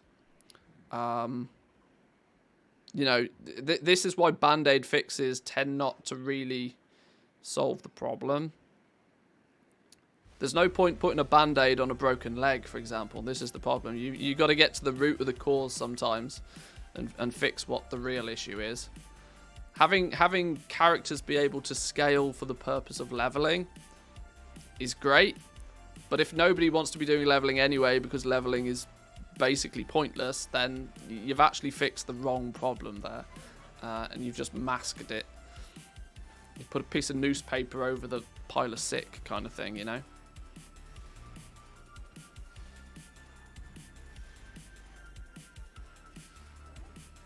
I think it would be better to farm Genesis mote's next expansion until you ruin it. Well, yeah, there is this aspect. It's definitely true that if you are into your collection sort of stuff, you should probably be collecting one, if not two expansions past. Trying to do all the things in the current expansion right now is probably super inefficient, because it takes you the most time to be able to physically do it. If I went back to Legion content, I could do all the things in Legion the raids and the dungeons would be in legacy mode, meaning that I'd get considerably more bits of gear every time I ran them. Any rares, because they're own zones, would probably all be up, and I could just fly around and pew them all in a loop. Like, truly doing the all the things collection mode, you want to be doing it 1 if not 2 expansions in the past. And yes, you know, next expansion, you'd probably then want to start doing BFA stuff. There are some things that it's very much worthwhile doing as and when it's current content, especially if there's something that requires a group of people. If you need 2 or 3 people to achieve something, you absolutely want to do that when it's current content, because otherwise you'll never find anybody to do it.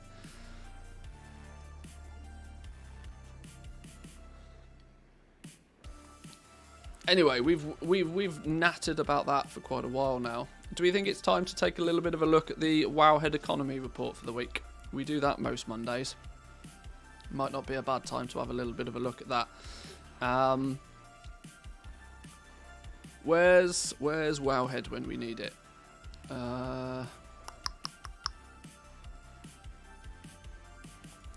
Where's Wowhead when we need it? Let's take a little looky.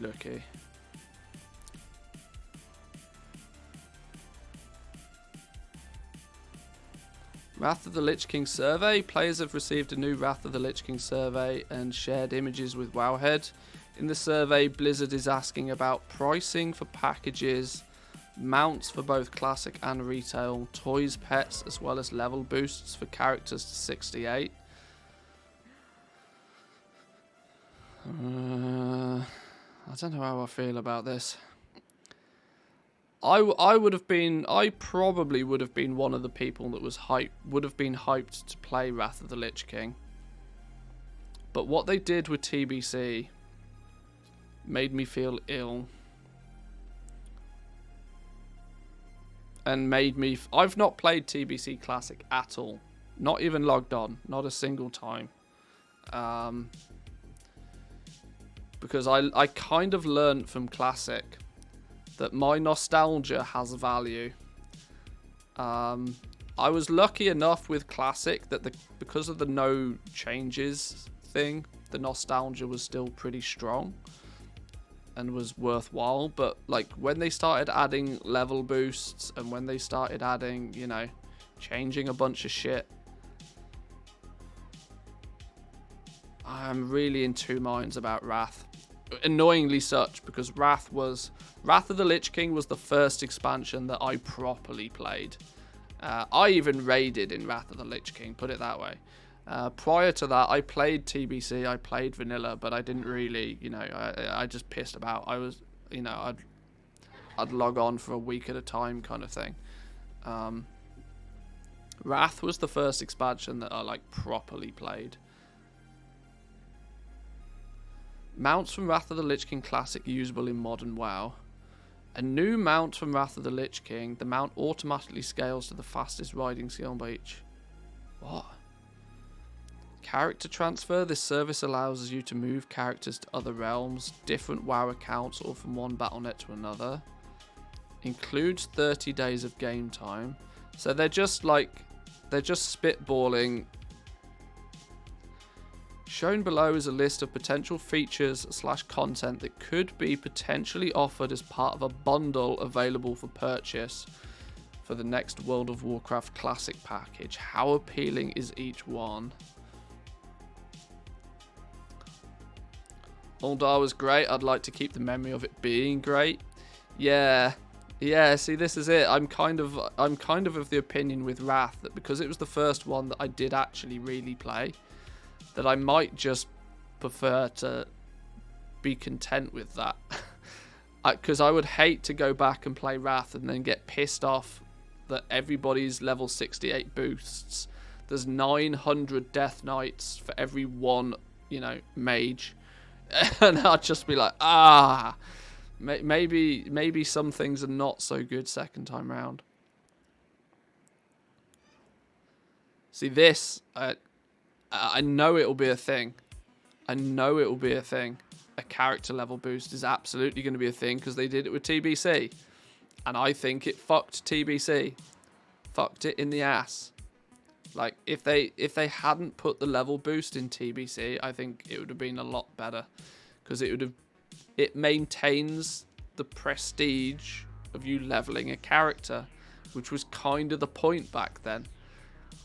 There wasn't a situation where you had 2 or 3 alts in most cases. And if you did, my God, did you put time and effort into getting that position. Death Knight level boost. With a level 68 Death Knight character boost, you can grant one Death Knight character a one-time boost to level 68 instantly. Applies only to the Death Knight class. Terrible idea. Terrible idea. Do not do it. There were 900 Death Knights per mage when... Yeah, they're true. True. But people... Yeah. Carefully consider the 2 options shown below for a bundle that could be purchased for the next World of Warcraft Classic package. Please select the option you would most likely purchase. Hey, see, now that's cheeky. Oh, no, good. Good. Good. Option C. I would not purchase either of them. So what's option A then? $50. You'd get a one-time character boost to 68. A one-time character boost to 68 for a Death Knight. And a toy. Or for $30, one-time character boost for a friend.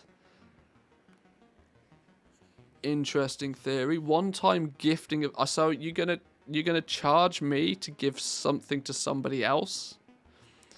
That's a hard sell. That's a hard sell. If I'm buying something, I want it myself. I'm not paying for somebody else. You mad? One-time character transfer, a pet, a new mount from Wrath of the Lich King usable in Classic, a new Wrath of the Lich King themed mount usable in Modern WoW, and 30 days of game time. Yeah, I wouldn't buy either of those. I literally wouldn't buy either of those. I don't think either of these things should be a thing in the first place. Boosts to 68? What? What? You mean you're going to allow me to boost straight to... Just what? No.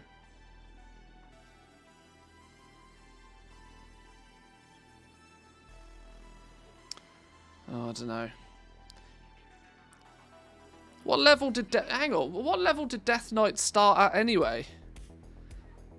Because they were a hero class, so you didn't have to level them up anyway. What level did you started at 55?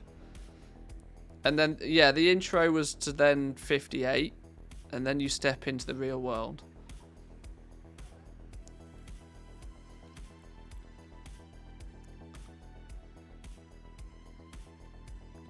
Just leave that as it was, you know? Just leave that as it was. Yeah, I think both of those packages are stinky. Why would I want to pay $30 to give a boost to somebody else? That's madness.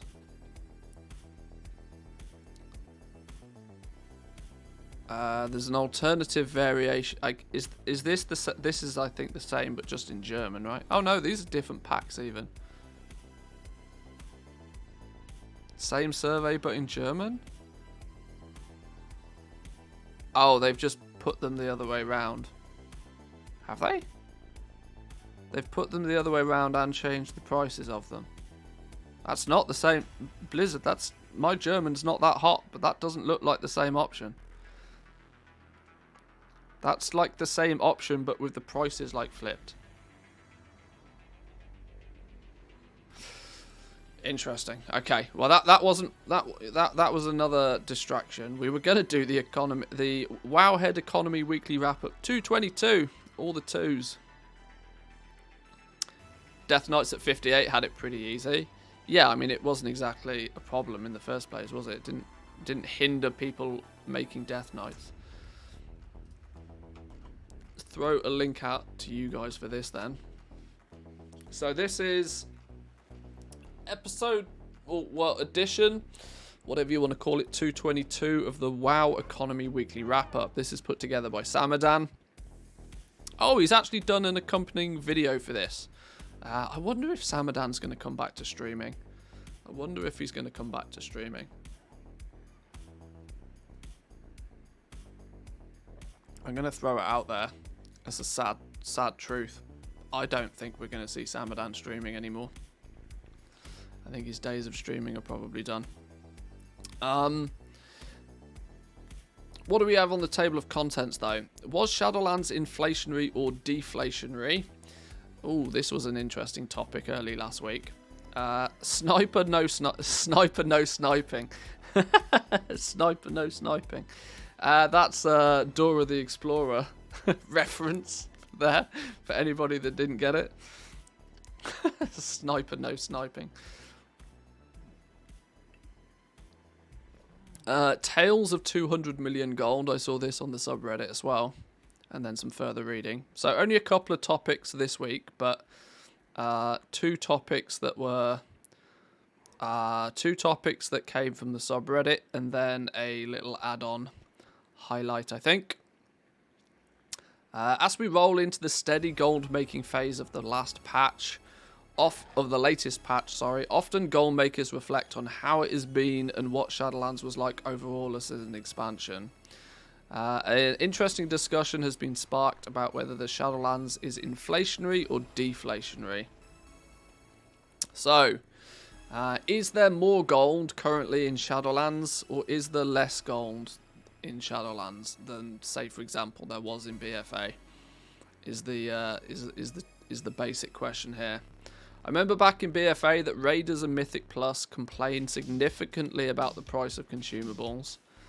Many couldn't afford what they needed each week. I'm seeing similar parallels to below cost legendaries, where despite their cost, many complain they can't afford them. Do you think Shadowlands as a whole has increased raw gold in the market or decreased it? Let's talk about both sides. Inflation happens when more raw gold is created than is removed. Let's examine the methods that generate raw gold made from nothing in the game. So when you complete a quest, the amount of gold you get from completing that quest is just straight up new gold that didn't exist before. Same with emissaries. When you're completing your callings, and you open that box and out pops 1500 gold. It's all there.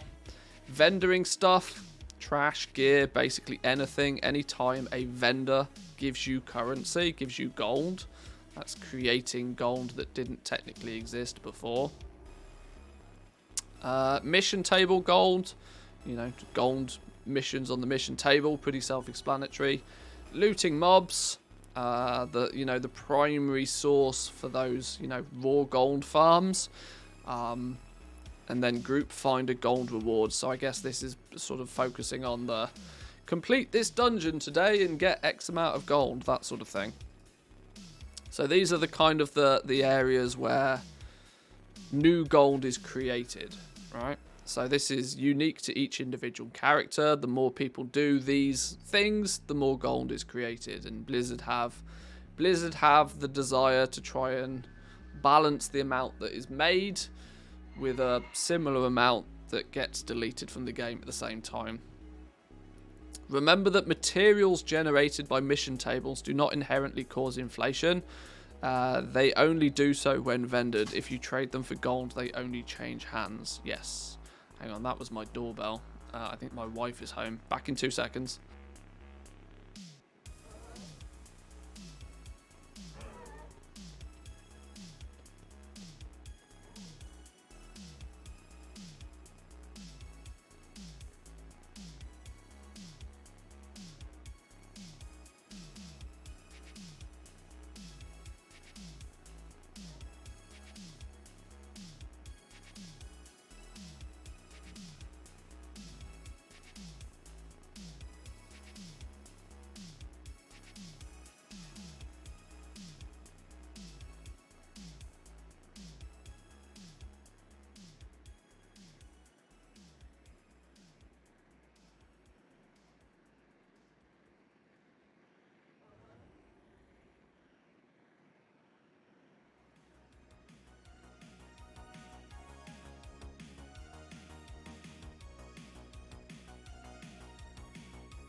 Okay, we're back, sorry.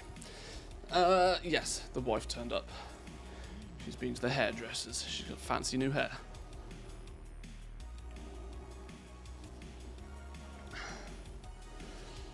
I find people hilarious. They were screaming ban multi-boxes in BFA. And when Blizzard did that, the same people were like, why are the consumables so expensive?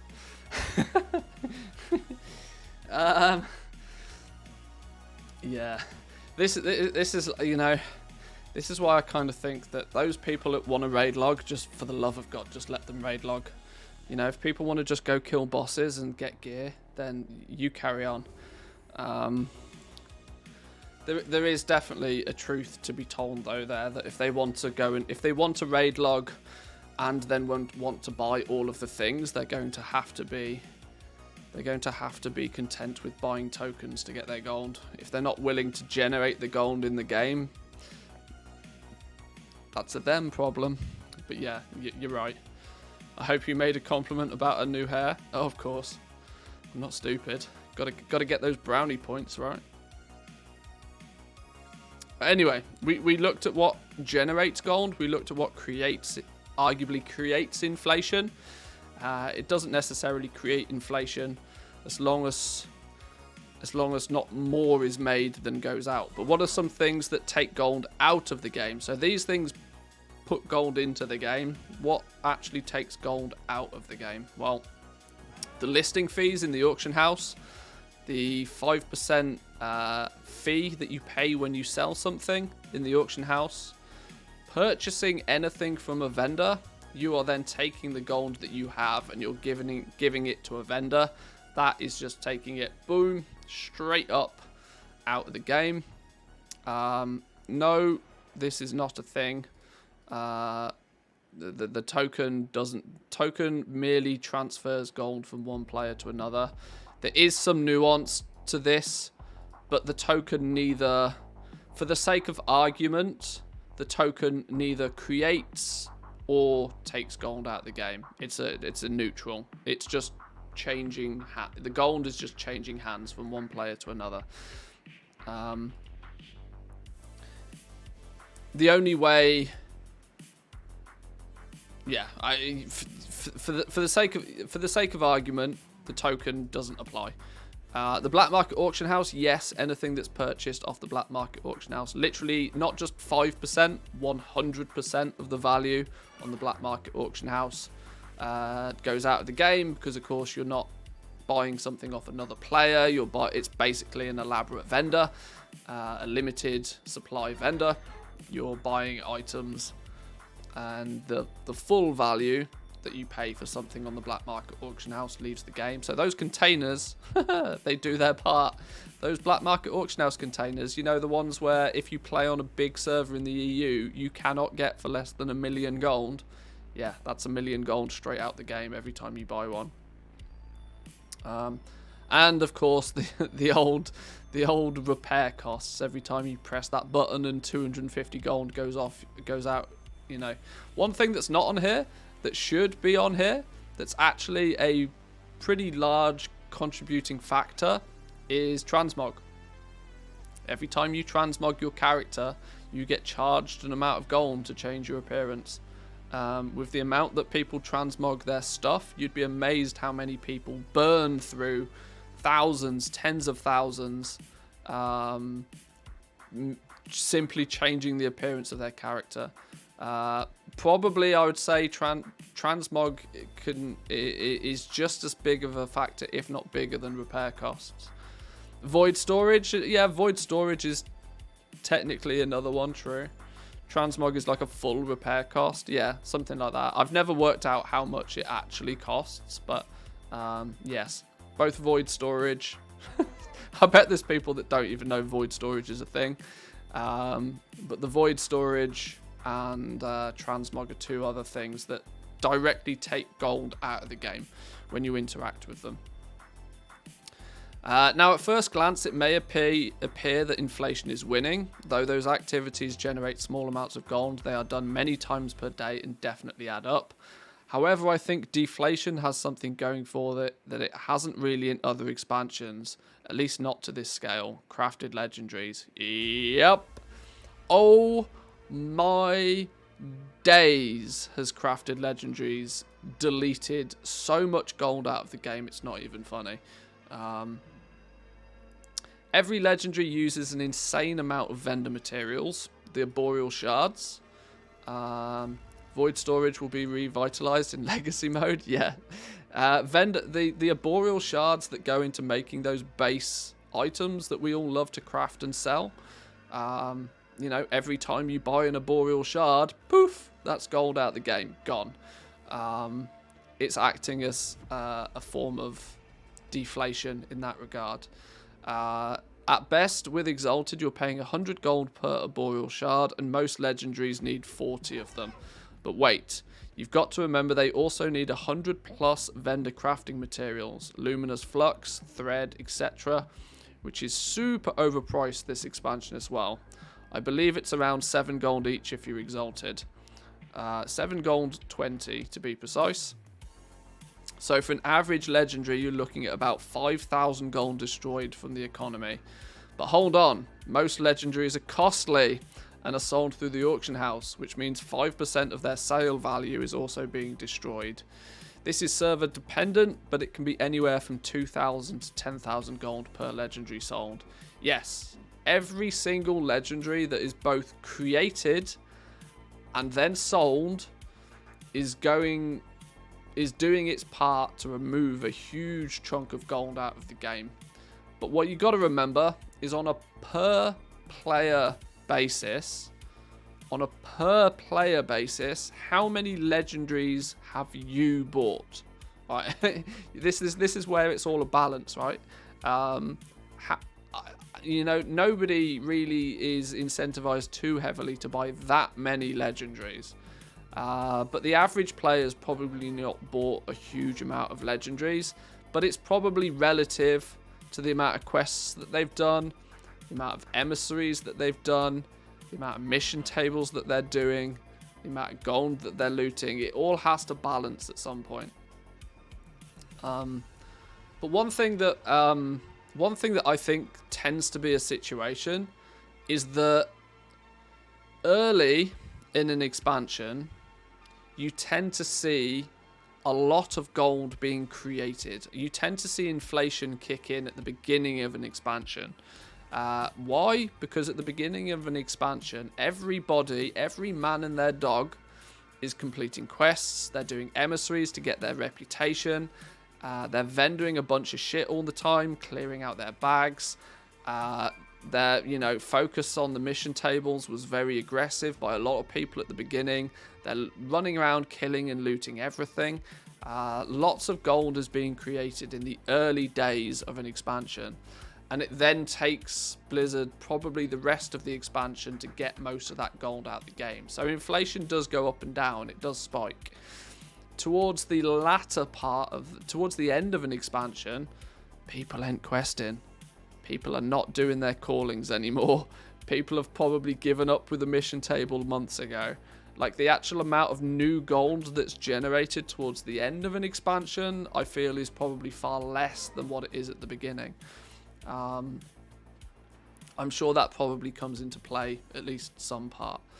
But the overriding, in my opinion, and it is merely an opinion, the number one thing that absorbs gold out of the game is the 5% auction house fees. There was some interesting numbers published a while ago that there is somewhere, you can calculate it to be somewhere in the region of about 800 million gold a day leaves the game via the auction house. Now that's at a game-wide level. That's not on a single realm, for example.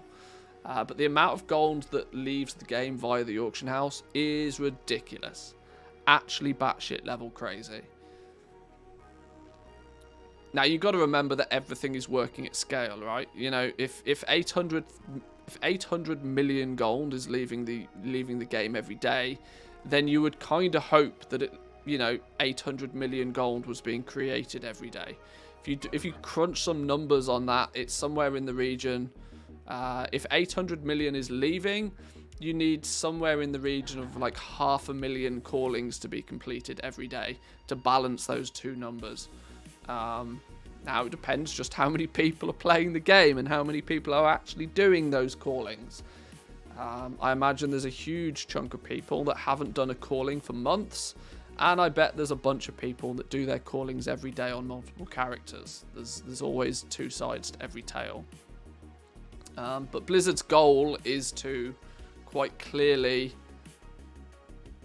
try and balance the two. If they can balance the two, you have neither inflation or deflation. And when you get really deep into the economics of this, having slight inflation is actually a good thing. Any form of deflation is usually quite bad. But that's a topic for another day completely. But for this purpose, yes, legendaries have accounted for a huge amount of gold leaving the game. Probably way more than any one single thing has ever contributed. The long boy was 5 million gold in one go. People would take 5 million gold and they'd give it to a vendor, and that would be, you know, wave goodbye to 5 million gold. That sounds like a lot for a single player, and for a single player it is. But it's probably nothing in comparison to what Legendaries has done to take gold out the game. Probably, like, literally different leagues. So yeah, with double legendaries, legendary rerolls, upgrades, legendary leveling on alts, a considerable amount of legendaries being created and sold. With the nerfs to raw gold farm, increase in vendor materials, and an economy driven by crafted legendaries, I think Shadowlands is a deflationary or insanely close to it. What's your opinion? I tend to agree with this. And I think it is entirely because of legendaries. I think overall, Shadowlands, if you were to take, you know, if you were an accountant and you were able to work out how much gold was in the game at the start of Shadowlands versus how much gold is in the game today, I would imagine that today there is less gold in the game than there was at the start of Shadowlands overall. Probably not by too much, but by some level. And mainly because all of the gold has been absorbed into the hands of just a few people. A few people that many of you are probably watching now. Anybody that's had good success with crafting and selling legendaries, you are probably one of the very few people who have just absorbed all of your server's gold. You're like, you've just stockpiled huge amounts of your server's gold. And that, you know, that creates the impression to people in the gold making community as if there's massive amounts of inflation, because, well, I have a lot more gold than I used to. And it's easy to make the assumption that then everybody else does as well. But generally speaking, if you look at what the... I don't know if there's an easy way to describe this, but what if you look at your average, you know, cost to play the game? How much does it cost to play Shadowlands? We're not talking about, you know, buying your subscription, but just how much does it cost to play in the way that you like to play? So if you like to raid with a guild and you're somewhat progression focused, how much does it cost you in gold to do what you want to do? In past expansions, you always needed the same sorts of things. You needed your potions, you needed your enchants for your gear, you needed to cover the cost of repairs. You may very occasionally need to buy a piece of gear or two, maybe, to stay on top of being competitive. But that was always deemed to be something remarkably optional for most. Sure, you might have leveled up your profession to craft that one bit of gear that comes through the profession. But once again, that was seen as something that was kind of... it was min-maxy to do that in many cases. Generally speaking, you had your potions, your flasks, your consumables, and then making sure your gear was gemmed and enchanted. That was kind of the cost of playing the game. Legendaries, though, has added another massive cost to just playing the game. Over the period of an entire raid's worth of progression, I would say that there are players out there that have spent more on legendaries than everything else combined. So the amount that they spend on their potions and flasks and enchants and that sort of stuff, if they take that value, they've probably spent more on legendaries than that entire thing combined. Meaning the actual cost of playing the game for most people nowadays, I think, is much, much higher than what it has been previously because of legendaries.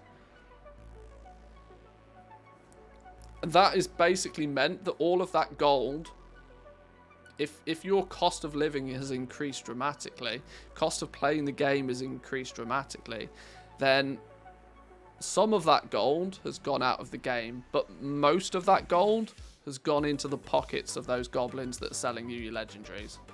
Like, quite definitively. There are... I mean, I have a somewhat unique view on this because of, you know,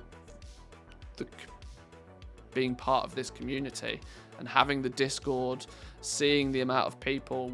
I have a crazy screenshots tab in the Discord where people very frequently will, you know, more frequently than I would believe, are posting their success on, you know, today I hit 1 million gold, today I hit 10 million gold, today I hit 100 million gold.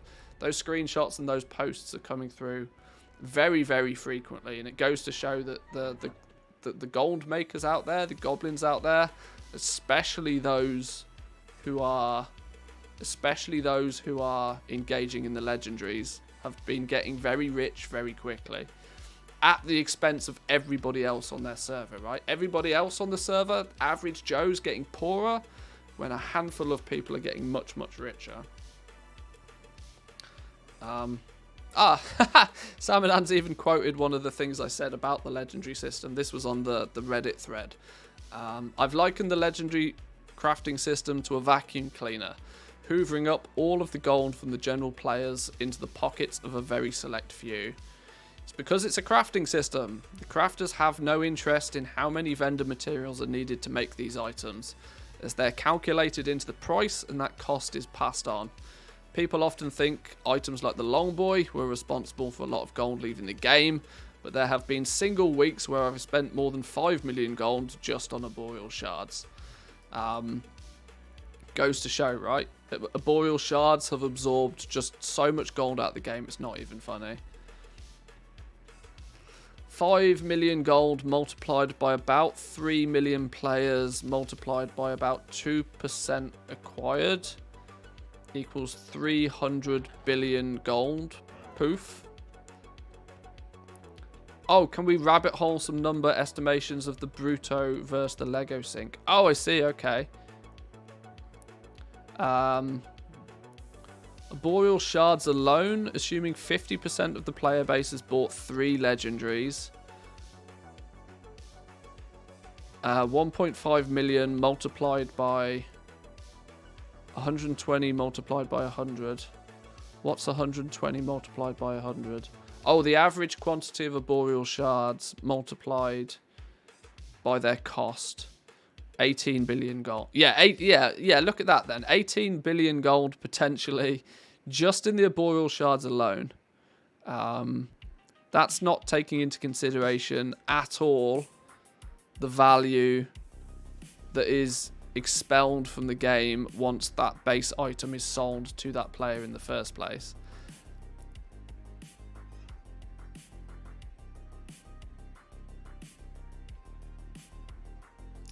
It's ludicrous, like actually ludicrous, the amount of gold that leaves the game. If you look at probably the way I'd look at it is the average cost of a legendary.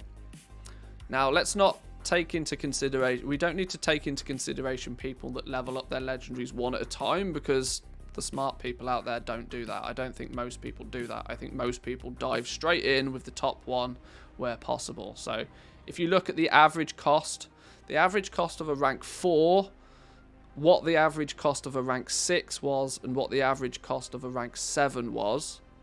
They're the 3 stepping stones that most players have taken, right? Most people have bought a rank 4, most people bought a rank 6, most people bought their rank 7.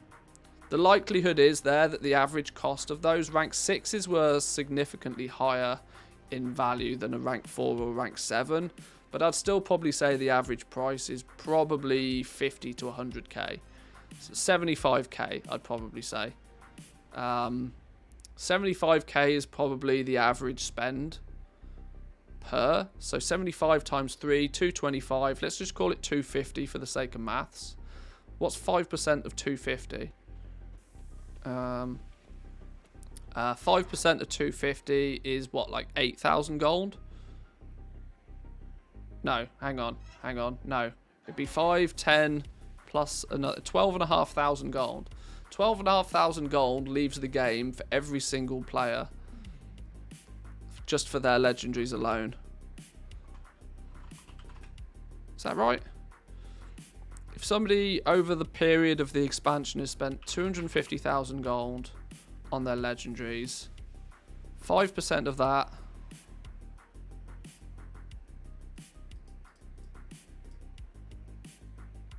would be okay. Okay, so 12,500 gold is what's left the game per player. I don't know. It's super difficult to do the maths. I'm not so much about that maths today. But either way, the point is it's a crazy amount of gold. Crazy amount of gold. I think it really needs to be considered the materials for the legendaries as well. No legendary crafters farming, so they're paying 5% on top for all of those as well. We have materials selling on the auction house every expansion, but we've never had them moving in quantities and or prices like at this point. That is a very good point. K-Chak makes a very good point. That it's 5% of the value leaves the game when that legendary, that base item trades hands from one player to another. But most of those crafters, let's say that legendary costs 50,000 gold to craft in the first place. That crafter has made 2,500 gold disappear just by buying those 50,000 gold worth of materials in the first place. So you see that this is the thing. Gold is leaving the game left, right, and center because of these legendaries, all over the place, Whether it be directly or indirectly, the legendaries have contributed to huge amounts of gold leaving the game. And who's paid for that? My point here was that the people crafting and selling them are not the people that have paid that. The people that have paid that is the people who ultimately are buying the legendaries. Is the general player base. The general player base is the ones that have paid that price, because crafters just pass that price on. Whatever it costs them, they pass that on to somebody else, and they like to make their profit on top. So when you bundle it all together, you very quickly end up in a situation where it's the kingmaker system, right? It's the rich have got richer, and everybody else has got significantly poorer. And that's why there's two contrasting opinions to the inflation versus deflation thing. Because some people have got ludicrously rich in this expansion because they've had great success with legendaries. Everybody else has had a far more difficult time covering their cost of playing the game, and in turn have been far more incentivized to buy tokens. So the general player base has had far more incentive to buy tokens this expansion. Not because it's any harder to get gold in the game. This is the misconception, I think. It's not that it's hard. People say that, oh, they've nerfed the raw gold farms. Raw gold farms didn't make any difference in the first place. It's not that there's less ways to make gold in the game currently. It's that you have far more incentive to spend gold than you ever did. And let's be honest, look at the real world. Are people good with money? Fuck no. If they're not good with money, they sure as shit are not good with a virtual currency in a video game. So this goes to show, right? It's it's just madness. And this is why I tend to believe that overall Shadowlands has been a deflationary expansion. I cannot possibly see a scenario where enough gold is being created to counteract the amount of gold that is being pushed out of the game because of legendaries.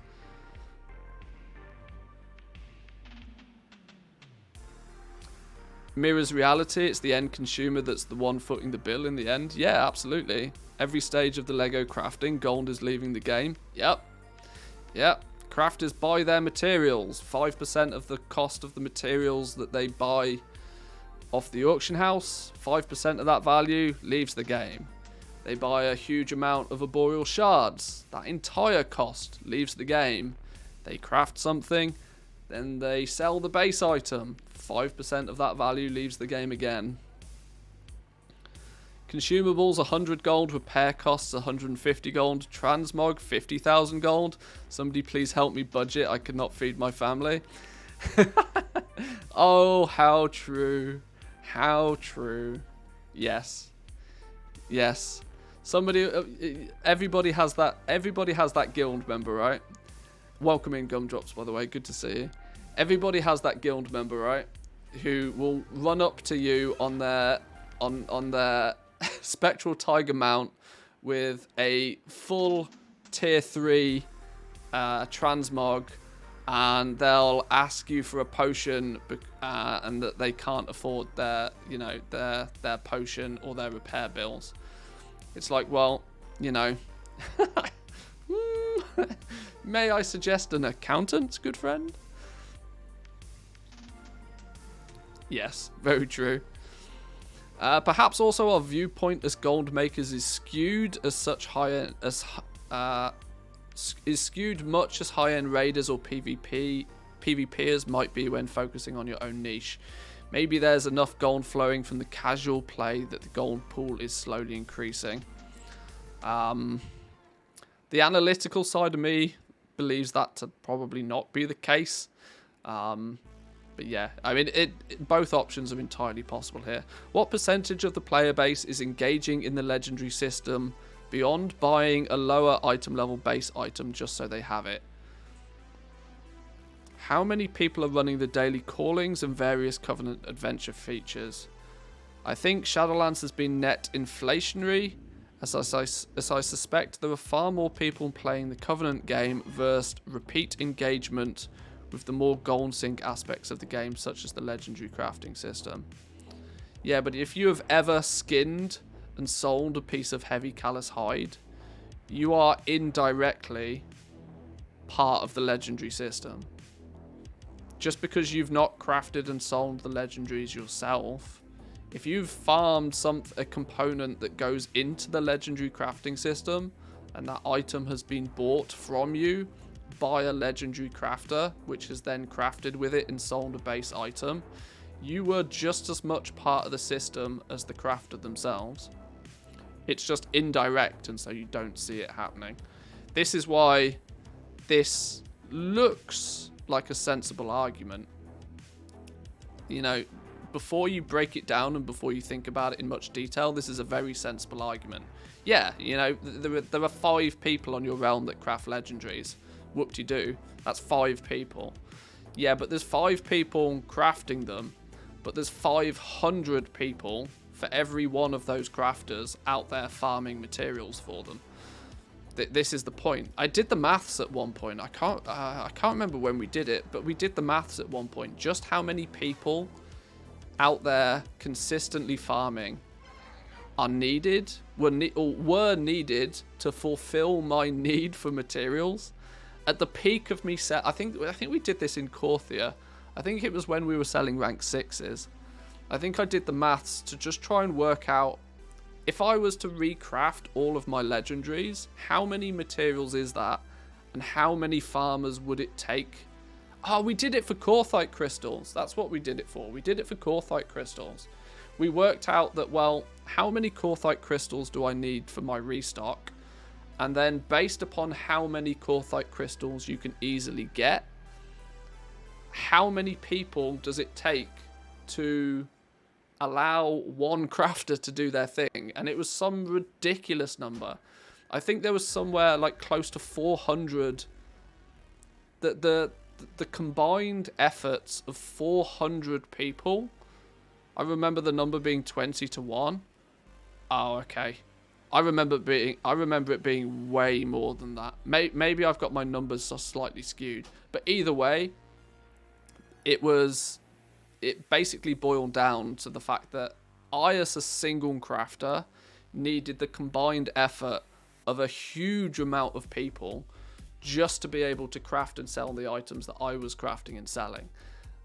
Not taking into consideration that there are many other people that were also crafting and selling. So that the quantity, this is why most economies work, you know, in a pyramid sort of shape. You need a huge foundation of people doing the legwork, doing the, you know, the worker ants at the bottom.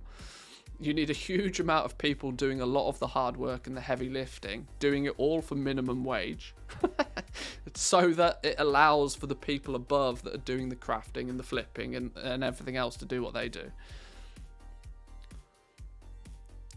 I'm with you that it's rather a deflation, but there are so many factors and values which we can't evaluate, or we can try and estimate, but with probably a huge margin of error. For me, it's just the same as tossing a coin. Well, luckily, the fact that it's not obvious is a good thing. Because if it was obvious, if we could clearly say, right, it's inflationary or it's deflationary, if we were able to clearly see that, that is a much bigger problem. Why? Because it means it's extreme levels of inflation or extreme levels of deflation, which neither of those options is good for anybody. The fact that it's close enough that we can't really easily diagnose it or work it out means it's fine. It doesn't matter whether it's one or the other. The fact that we can't easily work it out is actually a good thing. If we were able to see, right, yeah, this is clearly one or the other, there'd be a much bigger problem on our hands, I think. Are people complaining about the cost of items in Shadowlands more than in BFA? The only thing they're complaining about is legendaries. They're complaining greatly that their legendaries are too expensive, but they also love to go and farm Korthite crystals and make, and they also at the very same time love to sell their Progenitor Essentia for 30k each. That you can't please those people because they want the best of both worlds. You can't have super cheap consumables and super expensive farmed item. It just doesn't work. Yeah, they're two things that can't work in synergy.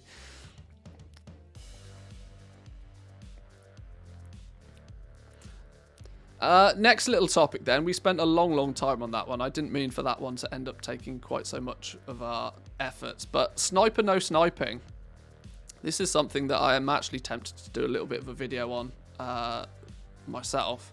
A new add-on, well, not necessarily a new add-on so much, but a new add-on has been put together by the current author of Auctionator, a person by the name of Plus Mouse, called Point Blank Sniper. Point Blank Sniper scans the entire auction house for its prices within about 30 seconds. This is something that's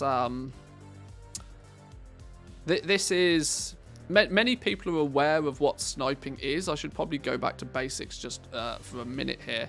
Sniping is a term that's been coined by people being able to search the auction house relatively quickly to find those cheap deals. And in its infancy, or in its early stages, it was made possible by the fact that the auction house worked like an ordered list. So every time somebody created a new auction, their auction listing was added to the bottom of the list. And as things expired, they went off. So there was just like, the auction house was basically one big list of auctions. And every time somebody added something new, it went onto the last page of the log. And the new auctions were added on at the bottom. What this meant was that Tradeschool Master was able to create the sniper tool within TSM, which what it basically did is it only scanned the last page of that ledger per se, the last page of the log, or what in turn meant the newest, the most brand new auctions that were listed. And so what you were able to do is if you would constantly be able to scan that last page of the auction house, you would see every new auction that went onto the auction house. And what people were able to do was very quickly set up some rules and say, right, well, if this thing is listed and it's listed for below this price, tell me about it. And what people were able to do was to be able to snipe very quickly by these brand new auctions. So the very second somebody listed something, if it was listed below a certain price point, people who had their sniper running at the time would see it and would be able to just quickly buy it before anybody else even had a chance to search for it or see it. Obviously, the way the old auction house worked, this was kind of quite... I mean, it's one of those contagious things, right? That's contentious, sorry. It's one of those contentious things that some people see it from well, you're an asshole because you'd quite often snipe things that people had accidentally posted at the wrong price, and they would get bought way before anybody would even have the chance to go, oops, I made an error. Where is it? Cancel that one. Let me repost it at another price. Because it would have already been bought. It was too late. So if you know, the most common one was on materials, where you would post an entire stack of a material for the price of just one single. So you go back to BFA. Anchorweed was the best one for this. Oh my lord, did I make so much money on Anchorweed. I kind of feel bad to a degree, but at the end of the day, you do also kind of need to take responsibility for your own actions. If you list something on an auction house, you know, you have to press the list button. You know, you have to confirm that price before it goes on to the auction house. There is an element of responsibility you have to take with that. But Anchorweed, for example, because people could choose the stack size. I can't even begin to tell you how many times I bought an entire stack of Anchorweed, which back in the day was 200, an entire stack of Anchorweed for the price of one. At least once a week that happened. And bearing in mind that Anchorweed was like the expensive herb, I made a killing off that. But in patch 8.3, I think it was, if Gumdrops is still kicking around, he'll probably correct me on this. At some point when the auction house was changed, all of this went away. 8.3, yeah, there we go. All of that was then changed when they refreshed the way the auction house worked. No longer does it work in this kind of like big long auction list methodology. There's no last page of the auction house anymore. And especially with things like materials, they've completely rebuilt the way that materials are displayed. And this, for the most part, pretty much squished this sniping. And it turned sniping into a system whereas it was basically a shopping scan. You could still do sniping within Tradeschool Master. To this very day, you can do this. But it basically works like a shopping scan. You have to apply a set of rules to your groups and the items within those groups, and Tradeschool Master will basically just constantly refresh the shopping scan on that. So it's far less effective as what it once was, arguably for good reason. But that brings me to what we have here. That little backstory out the way. Now we have Auctionator, which is another very, very popular auction house add-on. I think it has just as many, if not more, downloads than Tradeschool Master. They have now built in a point-blank sniper, which is doing something a little bit clever. It's, I wouldn't say it's jumping through a loophole, but it is clever use of game mechanics in a way. What it's, to my understanding, now I've had this explained to me, so this is because my coding and knowledge and how all of these things work behind the scenes are pretty rudimentary. But basically the way that this new add-on is working is it's taking the entire auction house. If you do a blank scan, if you just, don't search for anything but press the search button, you get this monstrous list of things, right? Which is basically the entire auction house, and you get it in that list. But what this add-on is then doing is taking that very quick search for every item on the auction house and then doing its own mini search on top of that to look for these good deals. And it has meant that sniping is slowly becoming a thing again. It's very, very early stages. This little add-on literally was released partway through last week. I'm very tempted to do a bit of a feature video on it myself for the YouTube channel. But the key feature of it is that it can scan things incredibly quickly, which is obviously an advantage to you, because sniping, you tend not to want to, how many items are there in the game? Like, probably, how many different things could be, if you take into consideration every single different variation of transmog, every single pet, mount, consumable, material, there's probably 10,000, 20,000 plus items listed on, individual items listed on the auction house at any point. If you were to search for those one by one, you'd never get anywhere, and you'd never find anything quick. But if you can scan the entire thing very quickly, and then do another mini search on top of that to narrow your search down, you start to get much better results. And that's what this little add-on is doing, or at least to my understanding is what it's doing. And it's now starting to be able to be used more effectively to hunt down those good deals. You have to create an Auctionator shopping list. Now, your shopping list is very simple. It's a lot more rudimentary and a lot more basic than what you can do with, say, Tradeschool Master, but they are getting there.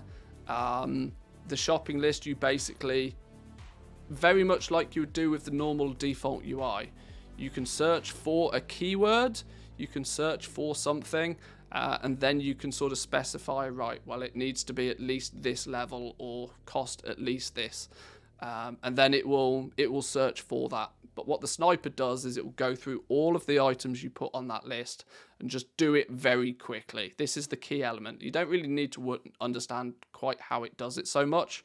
You just need to understand that it can search for a lot of items very quickly, which is where it gains its advantage currently. If you are getting the entire auction house every 30 seconds, isn't that going to cause some Blizzard issues with transmitting that data to you so frequently? If too many people are doing it, you're effectively going to DDoS the auction house. I don't know. Like I said, I don't fully know the ins and outs of exactly how it works. But to my understanding is it's different to, when Tradeschool Master, and luckily we have Gumdrops here so we can maybe clarify some of these things. When you do a search for a specific item with Tradeschool Master, it's basically pinging Blizzard and saying, right, I want to know everything you have about this one item on the auction house. And so then you see when you do a search with Tradeschool Master, it says, right, this is the item. These are all of the variations of those items. These are all the individual prices for those items. This is everything you need to know in one package about a certain item. Hence why, you have your breakdowns and you can see who's selling it and all of that sort of information comes in. If you just do a blanket search of the entire auction house, you're not getting all of those fine details. You are getting two things. In fact, realistically, you're getting one thing. If it matches the search query, it will tell you what is the cheapest price for that item. Then, if you want to go in and you want to get all of that detail, you have to then do another search. It's a secondary search that then gives you all of those details. But for the purpose of sniping, we don't care about how many different variations, at least not the first time you scan. You're not really too bothered about all of those little individual details. You just want to know, is this item available and how much is the cheapest one? It's all you care about.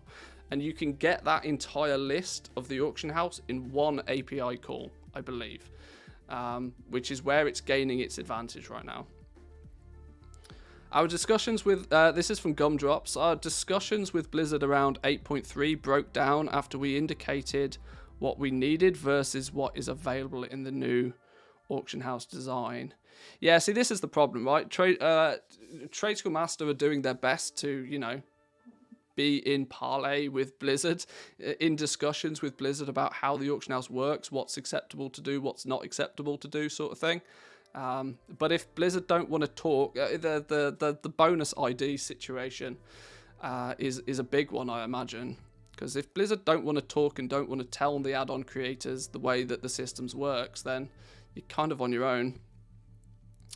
One of the reasons TSM is set up the way that it is at the moment is that we can't get item keys for items the player doesn't currently have in their inventory. That's not exposed to add-ons. Blizzard suggested that we use the favourite scan, but that's then limited to 100 items and means having to replace the favourites list frequently, which is then bad. We can't, there's something in, a lot of that makes sense, but there's something that's gone straight over my head. We can't get the item keys for items the player doesn't currently have in their inventory. Okay, there's something in there that I don't get, but I can't quite work out what it is. I've looked into the instant search thing on the API backend in BFA, and from what I can recall, it didn't provide item information from the instant search all items. Yeah, that's kind of the point, right? When you're doing a sniper search, you couldn't care less if there's 5 of them, if there's 10 of them, or if there's only 1 of them. You don't care who's selling it. You don't care whether there's a bid on it or not. You're not bothered about the fine details of every auction. You just want to know 2 things: is it available, and what's the cheapest one? And luckily, the search all API query, that is exactly what it gives you. And that's what makes this little add-on so incredibly fast to scan like hundreds of items. The way this then works is it presents it to you, as you see here, on a list. Anything that it finds on the auction house in this very rudimentary scan, it presents it to you on this list. And then when you click on one of these, then it does the detailed search. Then it does something similar to what TSM does. It does the detailed search on that item, and will then go back into the auction house and show you how many there are and the different prices and that sort of thing. So it's one search. You do your basic rudimentary search just to see if that item exists, and then it's doing a second search that sort of gives you all the details you might need. But like I said, it's very basic. This was only an add-on that was published publicly, at least, last week. And so far, it's looking to be pretty smart. Like I said, I might do a little bit of an add-on overview for this at some point.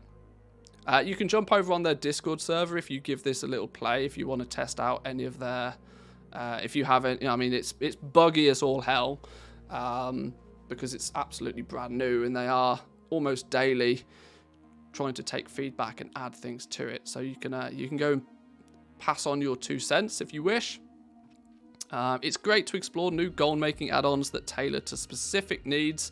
Whether you're looking for some boots or an elusive map, Sniper has you covered. Yeah, it's very rudimentary at the moment. It's very basic. It's not customizable in any way, shape, or form. Only in the last couple of days has it been able that you can search against market prices. Even then, you can't customize the percentage of that market price that it searches against. So it's got work to do still, but it's a very, very good start for people that want an alternative way to maybe look at making gold. Found it pretty stable, to be honest. It is customizable to an extent now, though. You can set the percentage now, and they've added a few new price sources. I updated it a couple of days ago, and it had the Undermine Journal price sources. I believe it can now pull from TSM price sources. And that's news to me that you can also now customize the percentage, which is good to know. You can always do it very granularly, because you have to, for any of these items to show, they have to be in a shopping list in the first place. So over time, you're going to build that shopping list up of hundreds, if not thousands, of different items you want to search for. And you can, on an individual item basis, set up like a hard-coded price. So like I said, from a customization point of view, it's nowhere near as customizable as what TSM Sniper is at the moment. But its one defining advantage is that it can search a ludicrous amount of items incredibly quickly. So there's pros and cons. 6 of one, half dozen of another. But it's looking pretty good to start with. Let's move on then. Let's quickly fire through this last one. This one is just Tales of 200 million gold. There's probably not too much I can actually talk about this. More so, it's just it's Is that your wallet? Hey, Elia, thank you very much. Both, I hope. Have a nice start of the week, everyone. Thank you very much, Elia. 13 months on the tier 1. Appreciate that. Thank you. That means we've been on Twitch over a year. Check us out. Yeah, this Tales to 200 million. This is just some Jericho lol over on Reddit put forward this of they have recently surpassed 200 million in liquid gold, and it's quite simply just a little bit of a breakdown of exactly what it is they've done and how they got there. Helpful to have some very interesting looking graphs and what it was that they did throughout the expansion to work towards that. I would recommend reading through this yourself. There's quite a lot to go through in this, because, you know, nobody makes 200 million gold without, you know, doing a bunch of different stuff. So yeah, definitely worth having a read through this. Like I said, there's probably not too much I can, you know, break down and discuss for the purposes of this, but it's an interesting read nonetheless. It's an interesting read all the same. So this was a fantastic and an in-depth write-up, in particularly with some data analysis and questions and answers that have some particularly interesting nuggets of information. So yeah, I do recommend jumping on here and having a read through. There's something in here for everybody, no matter your level of gold making and time available. So yeah, have a read. Most of the information was discussed over on the WoW Economy subreddit and their accompanying Discord. Feel free to dive over to one of those two places if you want to talk more gold making. So that was, what was it, episode 222. Number 222 of the WoW Economy wrap up for the week. So thank you once again, Samadan, for putting that together. There's a little video to accompany it if you want some of Samadan's customized insights and thoughts on it. Weird to think that Samadan's been doing the blog longer than I did it. It brings a tear to my goblin eye. I hope that's not a euphemism. Yeah, Samadan's been putting in good work with this. Definitely. Should we read the comments, boys and girls? Should we do it? Should we read the comments? The comments almost always trigger me. Almost always trigger. There's only 8 of them. Should we see? Resounding yes. Oh, great. Okay. Tokens don't generate additional gold. Blizzard takes its cut in the real world. Profit together. Remember to resubscribe with Prime button on web version if you are using iPad. I mean, I can't disagree with any of that. Innkeeper, thank you very much for the Prime. Appreciate it. 3-month streak. Thank you.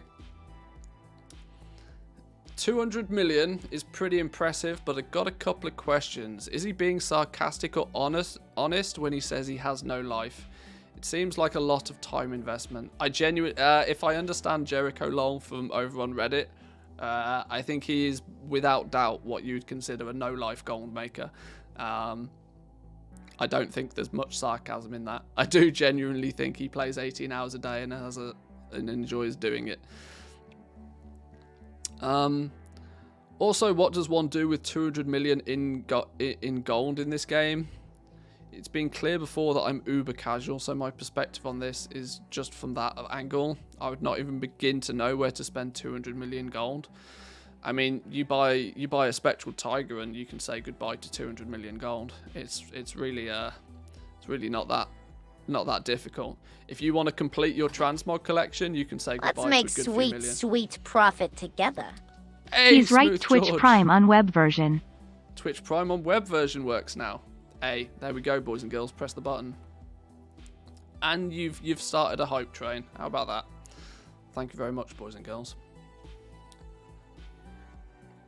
18 hours is fine. Still 6 hours to sleep. Yeah, it's borderline casual, right? It's borderline casual. Rookie numbers. But yeah, if you really wanted to make a dent in 200 million gold in game, you could do it very quick. You know, just go and press the uncollected button on the auction house and then buy everything that you don't already own. There you go. Say goodbye to 200 mil very quickly. Here's a simple solution to punish the TSM slaves. Ramp up the punishment for cancel scans. Increase the fee to 20%. If an auction doesn't run its entire duration, you get no return of that fee in the mail. See? Oh, it's Night Stalker. Look who it is. Gumdrops, you know who this is. It's Night Stalker all of a sudden. Right, Night Stalker, for anybody that cares or doesn't care, has proven to be relatively successful at gold making, all without using TSM, and he seems to have a bit of a stick up his butt about TSM. He dislikes the way the add-on works and goes out of his way to not use it. But it's quite interesting that if you were to straight up just place a punishment on cancel scanning, what most people don't realize is that's just a punishment to everybody. You're literally just slapping everybody in the face. And at that point, you've not made any, you've not fixed the problem. You've just moved the problem somewhere else. This is why I think it's generally just a bit of a dumb take. Cancel scanning is just a thing. It's just a thing, but it's also just a thing for everybody. It's not, it's not like it's limited to one person or the other. 90% of people that use the auction house in any sort of, capacity are using Tradeschool Master. So, if you make any changes to things like cancel scans, you're changing it for everybody, and so you're just moving the goalposts somewhere else.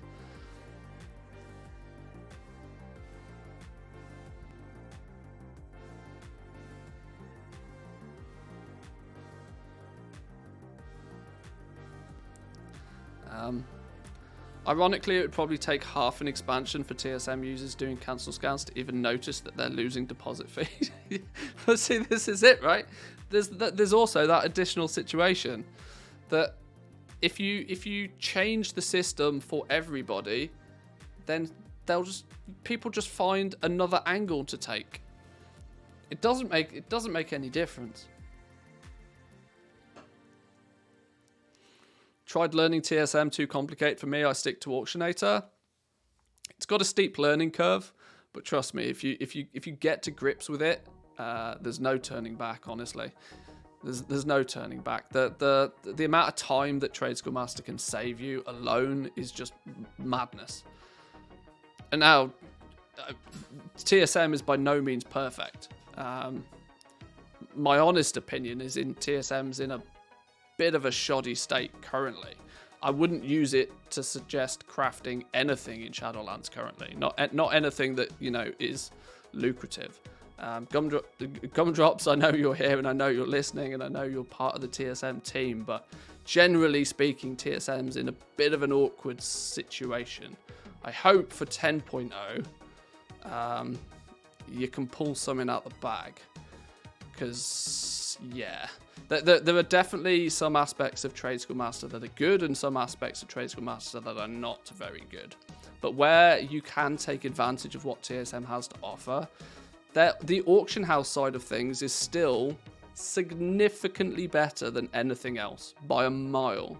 The fact that you can pre-customize so much of the settings and can go to the auction house with a bag of stuff after you've set it up and just press go, you know, and then it will work out everything that needs to be, and then you just mash the button to post all your items is wonderful to have in comparison to anybody that's tried to do it manually. But yeah, there's still definitely work to be done on the crafting side of things, that's for sure. It really benefits people with no life, children, partners, or anything. Being a casual goal maker in this game is really just bad, in my opinion. The experience is all about giving the gold to a select few. The direction, or let's just put it this way, the meta for gold making has switched very aggressively to crafting this expansion, primarily because the ultimate goal for most has been legendaries. When you when that meta shift happened, when the shift moved over to crafting, it funnels everybody into the auction house. It aggressively funnels everybody into the auction house, which has made it feel so much more competitive in the auction house than it once was. BFA, for example, your methods of making gold were a little bit more balanced. Farming, you could go out and farm stuff, but the problem with farming stuff was you were competing with multi-boxers, and so people complained. When you got into the crafting side of things, you were heavily restricted with your effectiveness of crafting because of the pissing scrapper. Expulsum was just an absolute nightmare for the entire expansion, which Expulsum, not that I liked it, but what it did do is drag down the effectiveness of crafting. It dragged it down so far that the meta for gold making in BFA very quickly became raw gold farming, material farming, vendor shuffles, anything that revolved around, you know, spending a lot of time repeatedly doing the same thing was never as good as what you could do through crafting. You could still make more gold via crafting, but it was considerably easier to do, and the difference wasn't so dramatic. In Shadowlands, though, crafting, especially if you get into legendaries, is not just more lucrative than farming. It's not just a step above vendor shuffles. It's in another fucking league, and that's the problem, right? That's why it's made crafting look so appealing to everybody, and it's pushed everybody into the auction house to sell their stuff, making the auction house considerably more competitive. And guess what? In a competitive environment, those that put in the most effort win. And that does mean, yes, unfortunately, if you're somewhat of a casual gold maker, your success rate in the auction house is a lot less than you're probably used to. That's how it goes. That's how it goes.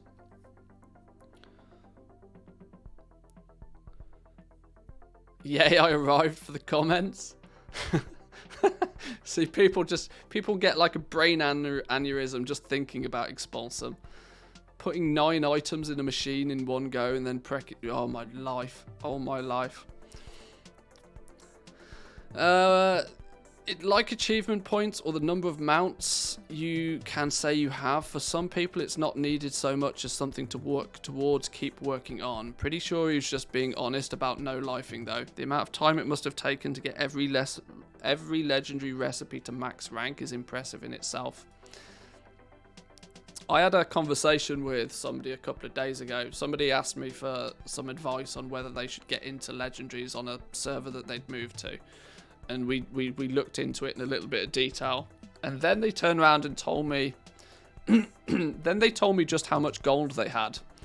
And that was the trigger for me to turn around and go, yeah, just absolutely do it. I'm not going to expose how much gold they had. But they turned around and told me that they had more than enough gold to go to the auction house, buy every material that they needed to level every pattern to 4, like, instantly. Like, they were in a position where they had nothing. They had no legendaries, nothing leveled, nothing ranked at all. But tomorrow, they could have rank 4 everything. And at that point, why would you not do it? Like at that point, there's still plenty enough time in the expansion to easily recuperate those costs. And so, yeah, as soon as they told me just how much gold they actually had and were willing to throw at this, it was, yeah, sure, just do it. Do it now. The risk is removed almost completely if you can do it quickly. And that's why people say gold makes gold. The problem is people want to use legendary crafting as a way to make gold in the first place. Now, if you don't have any gold and you want to make gold, there are much better options than legendary crafting. But if you have lots of gold and you want to turn lots of gold into silly amounts of gold, then that's where the legendaries has been very, very impressive.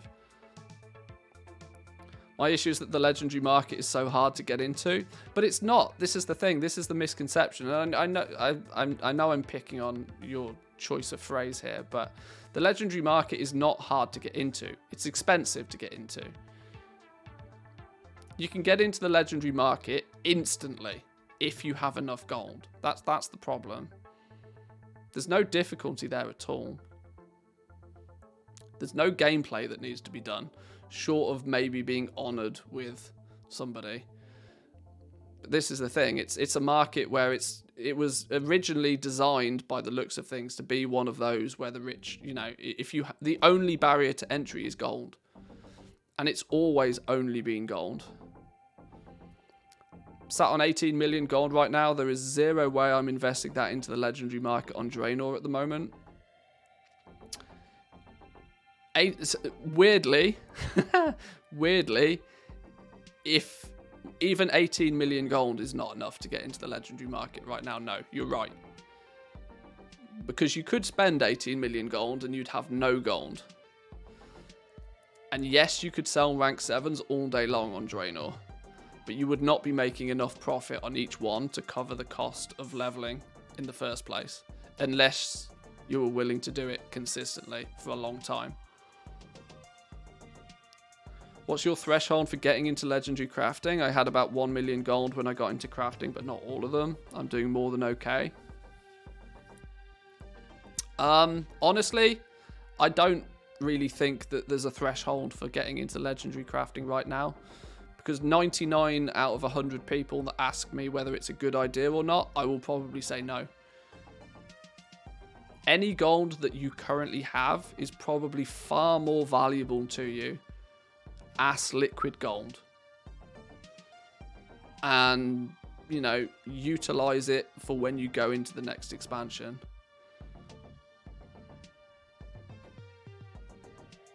Draenor's probably one of the worst realms on the EU to do Lego crafting at the moment. People are keeping the prices low there on purpose. Well, yeah, this is it. There are people over there that will keep it to razor thin margins to prevent more people getting in. People that have covered the costs of leveling are so far ahead, it's not even funny. Draenor doesn't need bots. There's 50 people there posting already. Yeah, exactly. Yeah. Yeah, then they're not bots on Draenor, trust me. Bots don't go to... There's no point for bots to go to Draenor, because even bots don't make sales on Draenor. The big realms out there, Draenor, Kazakh, Taran Mill, places like this, even bots don't bother going there, because they don't have a significant advantage because there's too many people there to begin with.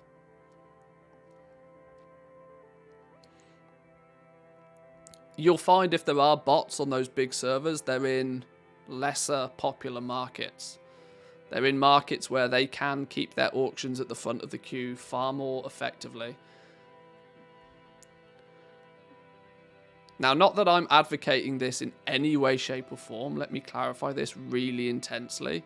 But if I was to run a bot on a server for the purpose of the auction house, there's no way I'd do it on a full pop server. You'd be mad to do it on a full pop server. You'd do it on a medium pop server where you would literally clean up every single auction. It would be far easier to clean up every auction on a medium pop server than it would be to still get like the odd sale here or there on a full pop server, on a server where the profit margins are so tight to begin with. It just doesn't make sense to run bots on the big realms.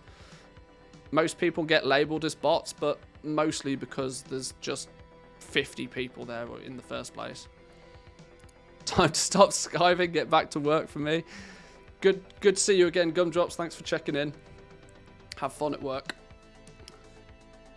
Do you guys report auction house bots? I noticed since 9.2 there were multiple new names on the auction house with names containing special characters. Very suspicious to me. The only thing you can do is if you suspect somebody for being a bot is to report them and move on. Yeah, that's all you can do. If you suspect them being a bot, report them, move on, forget about it. There's nothing else you can do.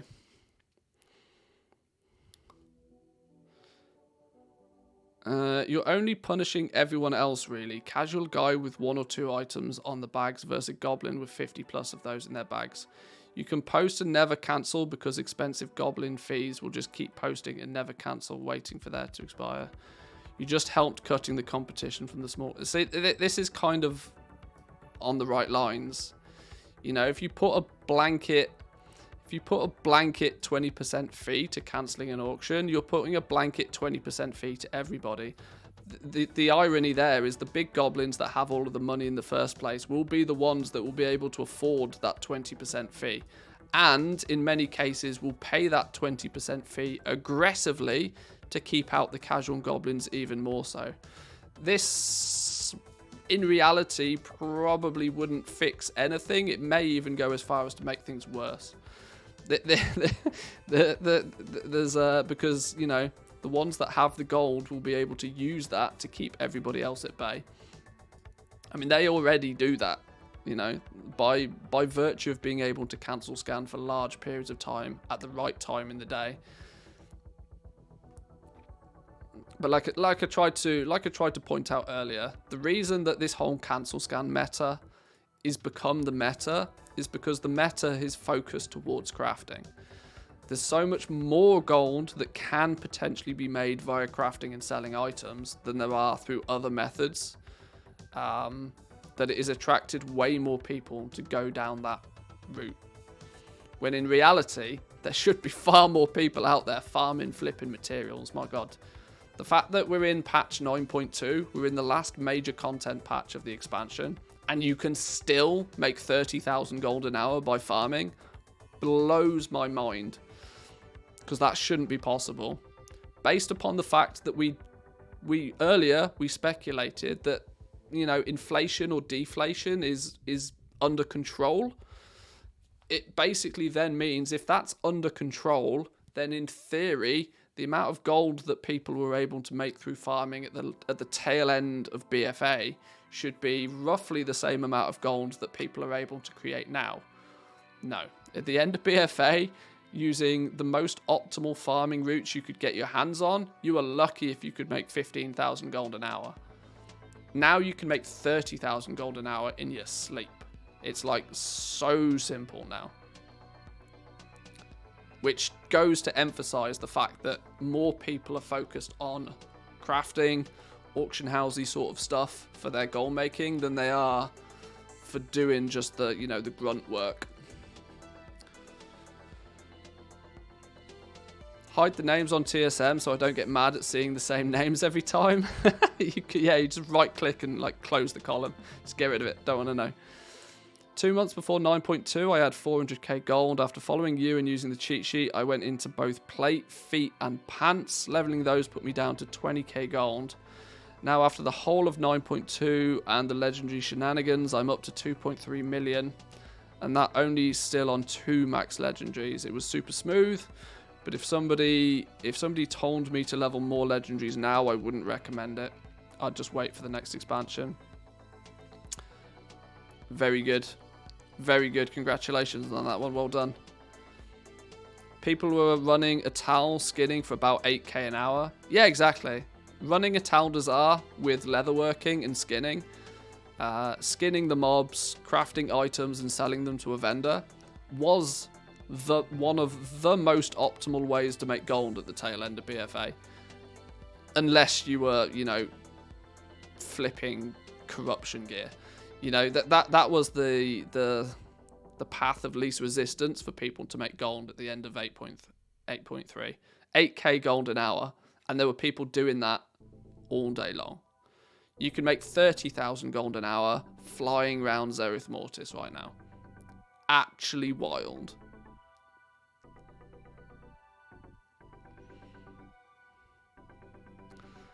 The biggest problem now is that fat goblins have so much gold.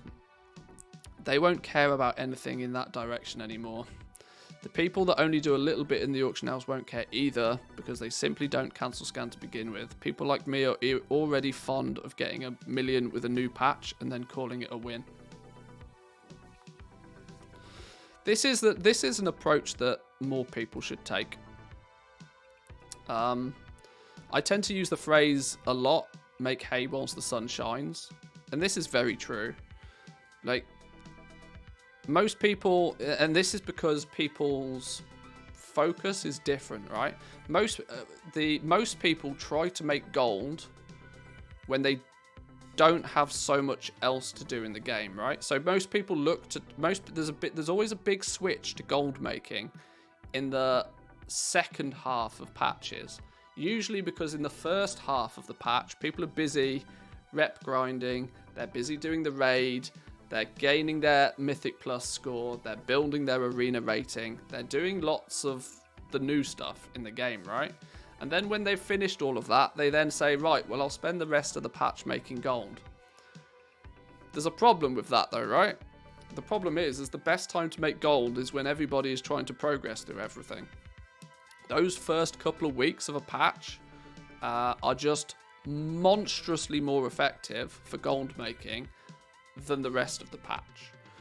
But there is a far less people trying to make gold during those times than there is at the end of a patch. At the end of the patch, every man and their dog is trying to make gold, and they're all competing on material prices when nobody's buying the materials anymore, and that's why everything trashes down in price, and that's why most people turn around and say, right, well, it's impossible to make gold in this game, and boo-hoo, I have to buy a token again. This is it. Make hay whilst the sun shines. Take an hour or two, do one less Mythic Plus dungeon in the evening and go out and do an hour's worth of farming once a week, twice a week, 3 times a week during the first couple of weeks of a patch, and you'll make so much more gold by doing that you won't have to bother for the rest of the patch. If you're content with, enough gold to be able to play the game and buy your consumables, then you should be good with that, I think. I think the other major factor in play here is to make farming more efficient, i.e. the sheer volume of materials that multi-boxers were generating at the end of BFA. It skewed map prices so much, particularly on the high pops. This expansion, I've noticed much less variation in the material prices on high versus low population servers. Yeah, and in some instances, look at the rarer the material. The rarer the material, the greater the chance there's been for it to actually be even more expensive on a high pop server, which makes no sense. Look at Korthite crystals. Look at Progenitor Essentia. People were taking holidays to lower population realms because their Pog Essences was cheaper on a low population server than they were on the high pop servers. Sometimes the pendulum swings in totally the other direction, and it doesn't make sense.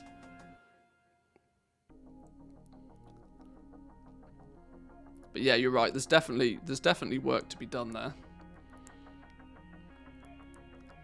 Removal of the multi-boxes has allowed farmers to get more gold per hour. Oh, definitely. That doesn't solve the problem though, that people still want the same quantity of materials. And the way that Blizzard have designed the game is in such a fashion that people need ever increasing amounts of materials. Just look how many materials goes into crafting a rank 7 legendary. It's madness. A single item absorbs, honestly, hours of people's life in terms of material farming. Samadan on his latest video discussed how his holiday to Draenor did not quite work out for him. Oh, we might have to have a little bit of a look at that. I'm intrigued to see how his holiday to Draenor went. Where's...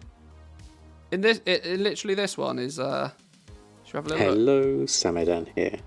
Let's, I'm sure he won't mind too aggressively if we do a little bit of a React Andy on this. Now, it's been a while since I've done one of these videos, so I'm going to go... Looks like that's probably a rank 7, I'm guessing at that price. 75,000 for some shoulders. I don't really sell that many cloth legendaries, so getting a couple here. I've got some mittens there for 13,000. That's some much needed gold there. But the good bread and butter gold making here, the augment runes, all the enchants, some bags, some shirts, obviously some alts coming through there, people getting their transmog. The real diversity starting to come through at this point in the expansion, which is really nice to see. Have we got some timestamps maybe for when he? Because I would much prefer people go and watch obviously his video in whole. But is there a point where he specifically talks about his trip to Draenor? He talks about the Wowhead blog in the latter half. So if we go revenue, deselect just the auctions, pure air sale, because I think this be the full set there. So this is all item level 87. So do all my gathering and things like that. My only way of really working out and re-scanning myself. Because I think his trip to Draenor and back was for the focus of getting some legendary materials, right?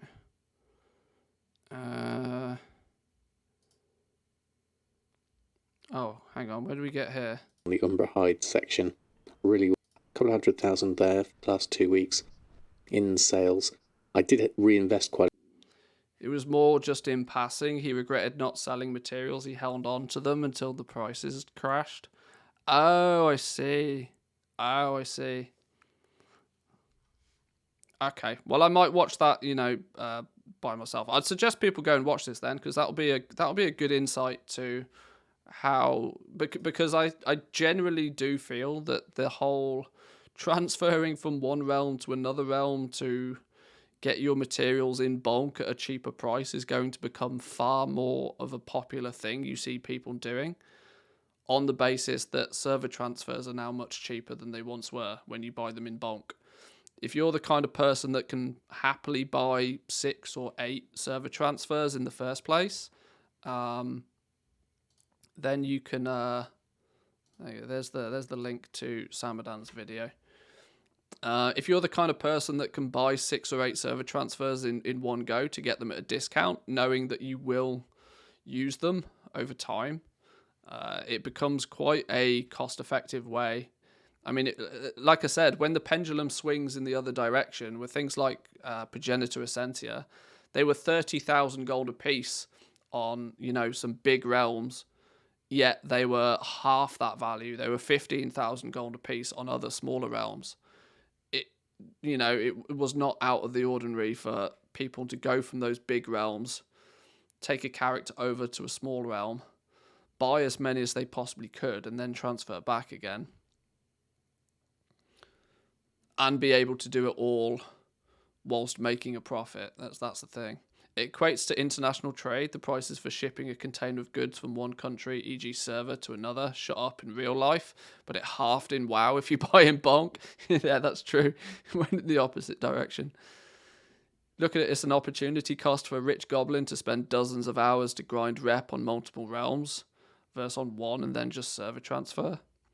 Well, yeah, there's also that. If the barrier to entry to doing something is I'm in a position now where I have I've only got legendary crafting fully up and running on 2 realms, but my goal in theory was to actually have 3, if not 4 realms. I just didn't. I wasn't fast enough. I wasn't speedy enough with my adventures on Draenor, so I just ultimately didn't bother and focused on my other 2 realms.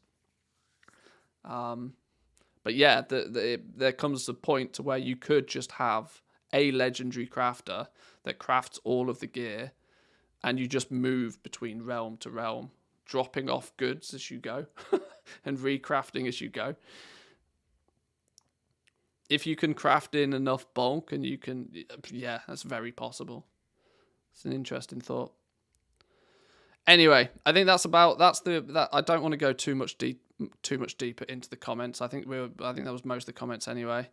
Deflationary, but made me richer. Anybody that had the capital to craft max rank legendaries collected a lot of money. Yep, absolutely. Deflationary, but resulted in most players who already didn't have that much gold having less, and players who had plenty of it getting much, much more. Most of the deflation, I think, was started from the legendary system, which was inevitable. Legendary system was just awful, poorly thought out system. Yeah, I'd be more than happy for the legendary crafting system to disappear and not come back again. But anyway, I think we'll leave it there. We'll leave it there for this, and in turn, we'll leave it there for today. I think I've got some food I need to go and eat. I'm getting real hungry. We'll be back again. In fact, both streams and videos are going to be a little bit sporadic this week, as the wife has got the week off, and so I will be bending my schedule as much as possible to spend some quality time with the wife. So I'm not going to stick to too much of a schedule this week, but I wanted to log on, get some stuff done on Monday, keep our the traditional stuff on the go. Samadan talks about Draenor at 44 seconds into his video. Okay, nice one. I will take a little bit of a look at his video later on. But anyway, boys and girls, enjoy the rest of your day. Have fun. Happy goal making, and I will catch you next time I catch you. Hit that follow button. Do it. Go now. Peace.